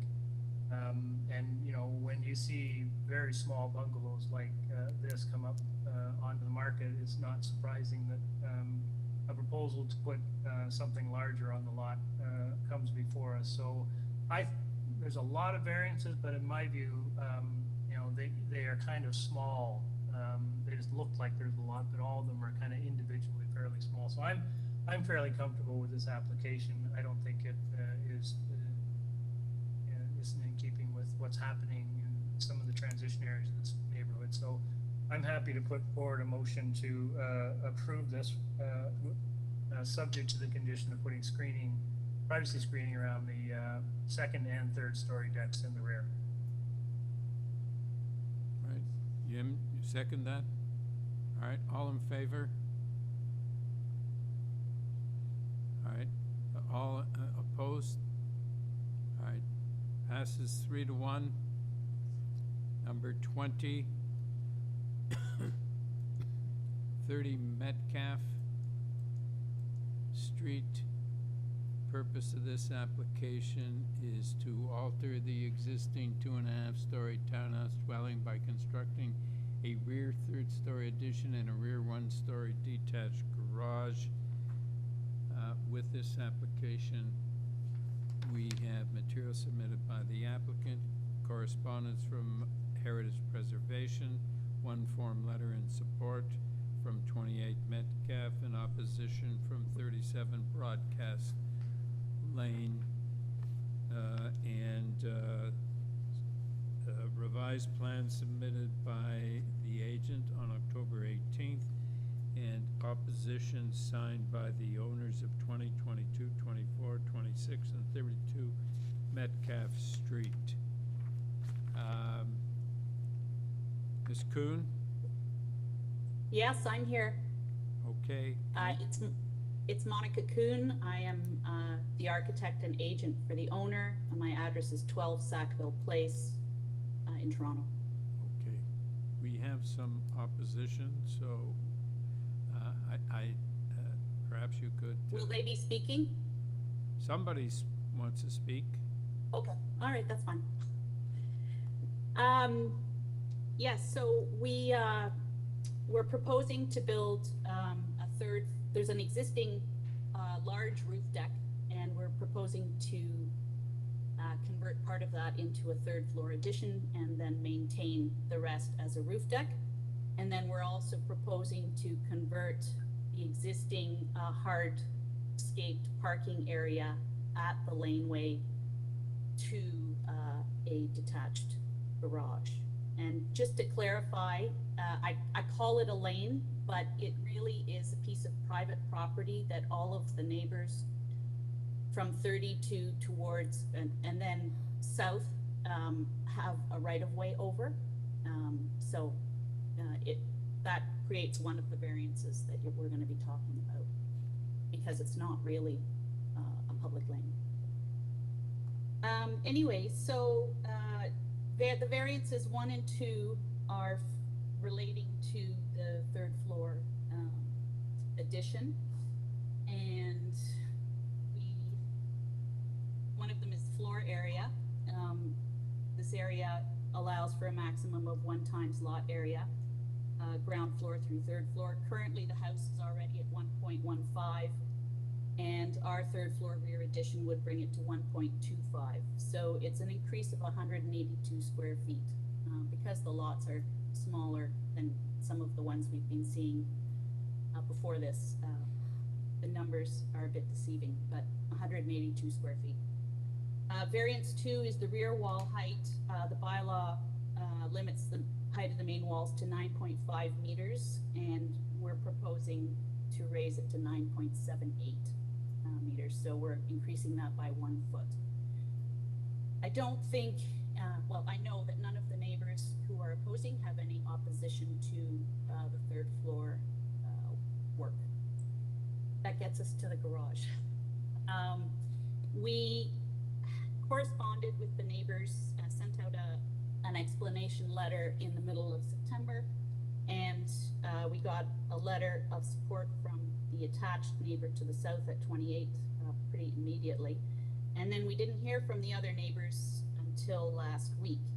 So we met with them, and as you can see from their letter, their joint letter, they're worried about the size of the backyard and the size of the garage, but really what they talk about is more a visual limit. The garage is not impacting their property properties in any physical way. It's not encroaching into the laneway. It's not, you know, the fences around the backyards. If the photographs that I submitted could be brought up, photograph number 3, it's the, next page and next page, right there. And then the one following as well. Sorry, which one? Yeah, 2, and I think are those mine? Yeah. I don't think those are my photographs, but anyway, doesn't matter. You can see that there's already a parking space there, and the fences on either side are over 6 feet tall, and on the left-hand side, on the north side, there's a section of fence that would be right beside the garage that's 8 feet tall, which we measured. And keep going. Yeah, so here you can see then where it starts going down the lane. And there are structures in other backyards. There's a shed next door, and high garden fences. So we listened to their concerns, and so what we did with these revised drawings was we reduced the length of the garage as much as we could while still maintaining the required parking space length that the city requires for a standard parking space, which is 5.6 meters. We brought the height of the original design for the roof down, so it's now pretty much a flat roof, and we brought it down just over a foot at the laneway side and almost 3 feet at the house side. And we confirmed with the neighbors, which something that is already on the drawings, that we will be putting in a green roof. Not so much for the neighbors, although they'll enjoy it as well, but for the homeowner, because he does look out he will be looking out over the garage. And so he's interested in having something green to look at, and then it will also take care of stormwater. So I guess I can respond after the neighbors have said something, or if there's anything else you'd like me to talk about. There are, sorry, one more question or one more comment. There are no, with regards to the changes that we made to the drawings, there are no changes to the variances, i.e. we haven't made anything worse, but with regards to the coverage with the smaller garage, instead of now being at 17.1%, we'd be at 6.68. So a minor reduction. You can deal with that how you will. But So would you give us that figure again, please? yes, sorry. The area of the garage is going to be 28.45 square meters, which gives me a number of 16.68 versus 17.1%. Right, thank you. And we've agreed that the decision, should you make it, can be tied to our revised drawings. We have no issue with that. All right, thank you. Panel, any questions? Yes, Lisa? In the photographs you provided, there was, I don't know if we can go back to them, but there was a shed, like a little small shed that seemed to be in the laneway. No, it's not in the laneway. It's set back a foot from the property line. So I can address the other letter that came from the Broadcast Lane neighbor, if you would like. I was just trying to figure out where the proposed, is this on your client's property or the next door neighbor's property? It's on the next door neighbor's property. You can see on that photograph that there's a bit of gravel, and that kind of is the extent of their property, and then beyond that it's the laneway. Okay, and the way I look at the plans that you've provided, your client's garage, I'm pointing at the photo, you can't see, but your client's garage, sorry, it's been a long day. Your client's garage is gonna be more or less in line with that shed? Correct. Okay, I just wanted to kind of make sure I understood the photos in context to your plans. Okay, thank you. Yeah, you're welcome. All right, we go to Mark Kemmerer. Thank you very much, Mr. Chair, members of the committee. I know it's been a long day, and I hope you can hear me all right. You have my letter. Can we dated have, 14 Sir, can we have your name and address for the record? Sorry, yes, my name is Mark Kemmerer. I'm at 24 Metcalfe Street, so I'm one of the neighbors. Okay. We have your... And today I am speaking on behalf of the neighbors at 32 Metcalfe Street, 20 Metcalfe Street, 22 Metcalfe Street, and 26 Metcalfe Street, as well as myself. Okay. You know from our letter that we like very much the applicant. He and his wife are great neighbors. We appreciate the work of Ms. Kuhn, and we appreciate the revisions she has made to in response to our concerns. I want to note that while we did meet with Ms. Kuhn and the applicant only last week, I had requested a copy of the plans of the garage a couple of weeks earlier than that because of our concerns about the impact of the garage. You will note from the pictures you saw there and from the picture provided by the owner of Broadcast Lane that this is a very specific area of Cabbagetown, which is characterized by very shallow backyards. And the private laneway at the back, which in fact is actually not a laneway because, for example, in my property it goes right to the rear wall of the next building, but there is a right-of-way over that. So it is incredibly narrow. You can't even access it in wintertime because there is no plowing, for example. It is so narrow, in fact, that the proposal moves the garage at least a foot back from the property line because it's impossible otherwise to have a proper turning radius into that garage. So, and what you don't see from the photos is that the garage is going to extend 4 feet beyond the gray fence you see, which is the existing fence. So we have a number of concerns with respect to the proposal, is that it will be overdevelopment of the site. So for example, the accessory structure is almost double what the permitted size of an accessory structure is. It will have, contrary to what the applicant has said, it's more than just a visual impact. It will go alongside the fence of 32 Metcalfe. It will extend above that fence and further along that fence, so there will be impacts on that neighbor, and that neighbor is very concerned about those impacts. It is not in character, unfortunately. In some areas of Cabbagetown it might be fine, where you have longer lots and garages are an existing feature, but in this situation, which is unique, it is not in accordance with the existing character of our part of the neighborhood. And I've noted in my letter that as a result, it does not maintain the intent of the official plan, and particularly section 4.1.5, which speaks to maintaining a character according to the prevailing building types, according to the prevailing typology. This proposal does not in terms of the garage. So we reluctantly request that the committee not, we're fine with the third floor, that's not a problem, but we reluctantly request the committee not grant variances 3, 4, and 5. And if you look at the shed next door, if the objective, as we understand it, is to have storage, it's our submission that the applicant can build a much smaller structure for storage purposes. And when I met with the applicant, that was the objective for the garage, is to provide storage.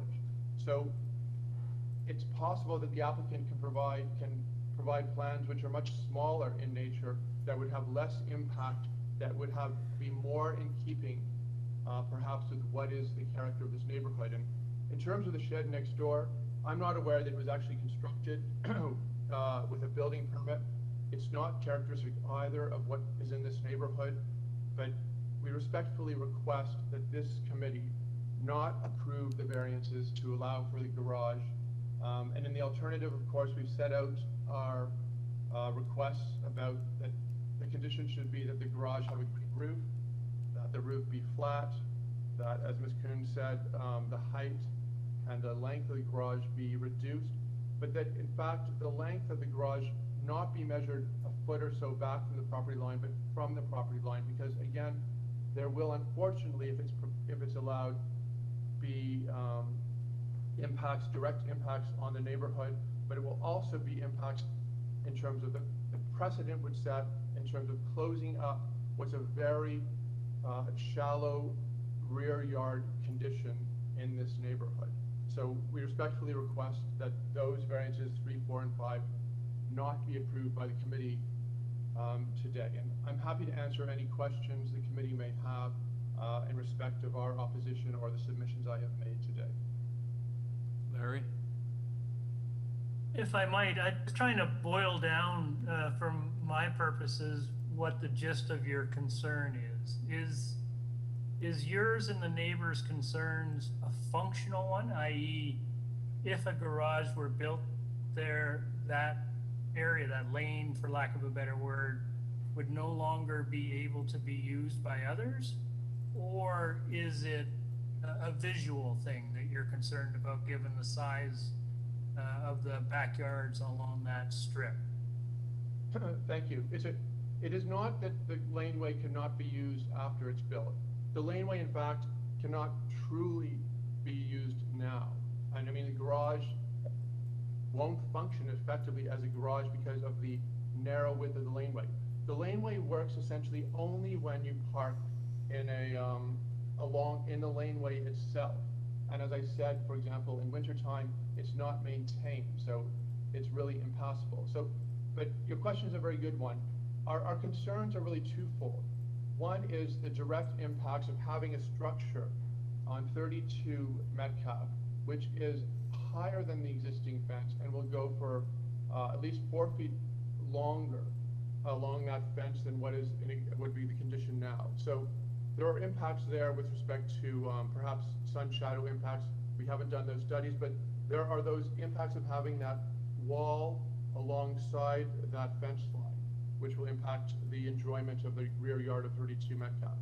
But it will be impacts too in terms of the visual appearance of this stretch of the neighborhood, which is you're really enclosing an area of the neighborhood which is currently open. But it again feeds into this idea of when you look at what the official plan states, which is that any new development has to respect and reinforce the prevailing character of the neighborhood. This garage does not do that. And it's not minor, being almost double what the size of an accessory building is, and it's not appropriate in our view for the development of this lot because it's going to make what's a very small area of terrace even that much smaller in the back, and that's not, in our view, appropriate planning for this particular in this particular circumstance. But there's no concern about, for example, overlook or privacy concerns. It's more just from your perspective, it's a visual thing. Right. I mean, it's a one-story garage with, but it will be quite high. So privacy and overlook aren't the concerns in this particular case. It's the character of the neighborhood. It's the visual impacts that are our concerns. Great. Thank you. Yeah, sir. I see that there's no variance for the height of the garage, which means that it's, I believe, the requirement is 4 meters, can't be higher than 4 meters, and there's no variance for size. So that means it's 40 square meters or less. So it's in the lot coverage. It doesn't mean because the lot coverage is at 16 or almost 17. I don't think that means that the garage is twice the size as it should be. I think it just takes. It's because it's a small lot, then it covers more of. It takes up more lot coverage than would otherwise be the case. But it doesn't appear that this garage is oversized or too high. It's so.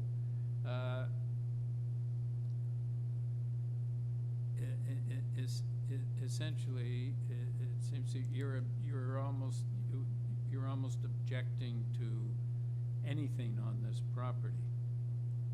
But that's not, with respect, that's not correct.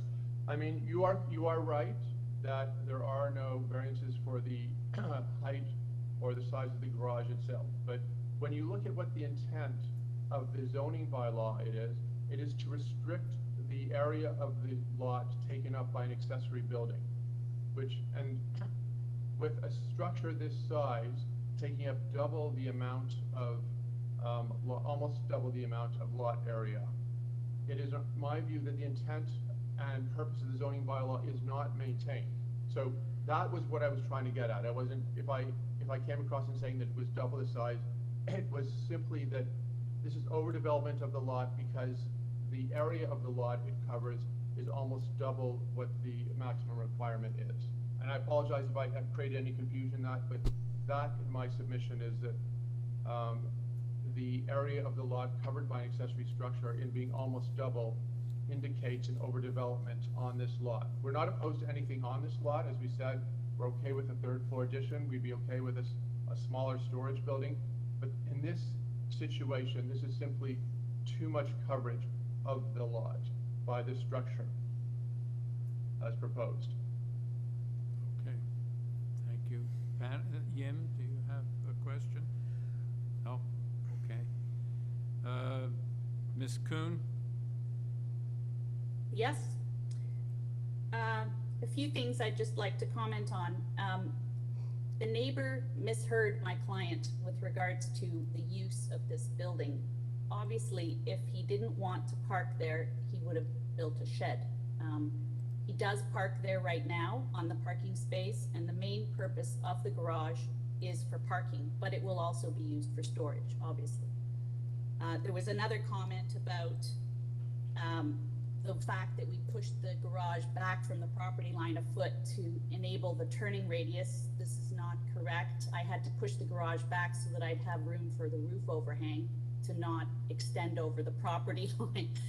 So right now, the lot is wide enough that my client's car can come in into that parking space, and the garage door is 14 feet wide. So there's no issue with accessing and coming out of that parking space. And because he's just one down from number 32, which is where the corner is, and the ability to turn is a lot easier.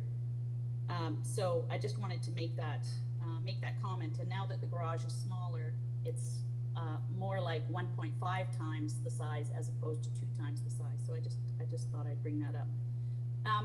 I just wanted to also talk about the neighbor on Broadcast Lane.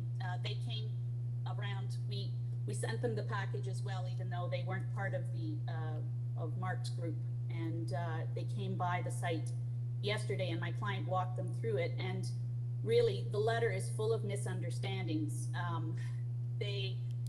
They themselves have an 8-foot wide door into their garage off of Broadcast Lane, and so obviously they figured, how can a car get in? But they didn't realize that our door was going to be 14 feet wide, and that they currently park in that area right now. Also, her concerns about green roof and stormwater are being met, and she has no right to access. There's no right-of-way allowance for her property to even use that space. So I'm not sure why she's concerned at all. Her whole property faces the complete opposite direction. So it was a bit of a strange letter, and that's why I didn't focus on it so much. But just so that you know, they left yesterday understanding a little bit more about what was being proposed. So again, as you said, Mr. Chair, height is not a variance, and I would argue that we're not very much higher than the fences that are there now. And for Mark to argue that it's a problem with enclosure, every single yard there is enclosed with a fence that's over 6 feet tall. So I can't see how the garage peeking out above the fence for a foot or 2 feet is going to cause any issues. And in fact, they'll have the benefit of that green roof, both from their gardens as well as from the second and third stories of their houses. So I think that's all I have to say. Any questions, panel? Okay, let's take it into committee comments or a motion. I Yes, can start yeah. with a comment. I know, I heard the opposition about the size or the size of the garage, but they have the right to build a garage, right? I think. And also, if with the setback is actually lined up or it's no setback problem with garage and then the height no problem, I still cannot see, they try to explain that it has negative impact the neighborhood, but I do not see what's the direct negative impact, except that they will they emphasizes the consistent character of the neighborhood, but I do not see that garage will change that. And I actually think this is a reasonable asking a little bit more the size of garage, and I'm in support of it. I don't I have any problem. I don't see any real impact, that negative impact that it will create. Yes, Larry. Yeah, I think I agree. This is a situation where, you know, one hopes the process serves all parties when there is concerns and proponents take the initiative to try and get together and address some of the concerns. And I think in this case, the outcome of those discussions have led to a smaller garage, a lower garage. They have made adjustments. As Jim points out, you know, they can construct a garage, and it is serviceable and is going to be used for a car. And I think, quite frankly, you know, the use of a green roof actually kind of makes it look like there's a garden on top. I would think visually that would probably be a little bit more attractive than, you know, an open space with a car parked on a pad. So I understand, you know, the neighbors' concerns, but what it really comes down to is they just don't like the look of it. And I'm not sure that's sufficient to refuse this application, given the work that the proponent has done with the neighbors to try and shape it down a little bit and to make it attractive. So similarly, I think I will be in support of this application. Yeah, the neighbor emphasized the lot coverage kept saying it's almost twice the size, but that's not an impact on the neighbor. It's greater than the bylaw permits, but it's offset by the fact it's a very small lot. And this garage is not a big garage. It's within the size required by the bylaw, and the height is within the height of required by the bylaw. So I certainly support this application. Lisa, do you have any comments, or do you want to make a motion? I agree with everything. I'm not going to add anything further. I just think the addition of the addition of the green roof is going to be helpful, because there's no really landscaping anyway in the property. So at least this is something. This is giving it a bit more than what was there. So nothing else. All right, Yim? You're muted. Okay, I'm ready to move a motion with the amended variance number 4, and then adding any condition, and that's it, as amended. Can we, Yim, can we tie it to the revised plans just to make sure? Yes, that's definitely, yeah, that's to make sure that we get the right plans on the book. Yeah, subject to the revised submitted plans drawings. Plans filed October 18th, 2021. Yes. Okay. Yes. Seconder, Larry? All right, all in favor? Lisa, are you in favor? Yes. You have your approval. Thank you. I suggest we take a 10-minute break at this time. And for those who are watching on YouTube, we're going to change over the YouTube feed. Okay. So the current YouTube feed is going to close, and then the next one that you can search on the City of Toronto YouTube channel will be PM Part 3.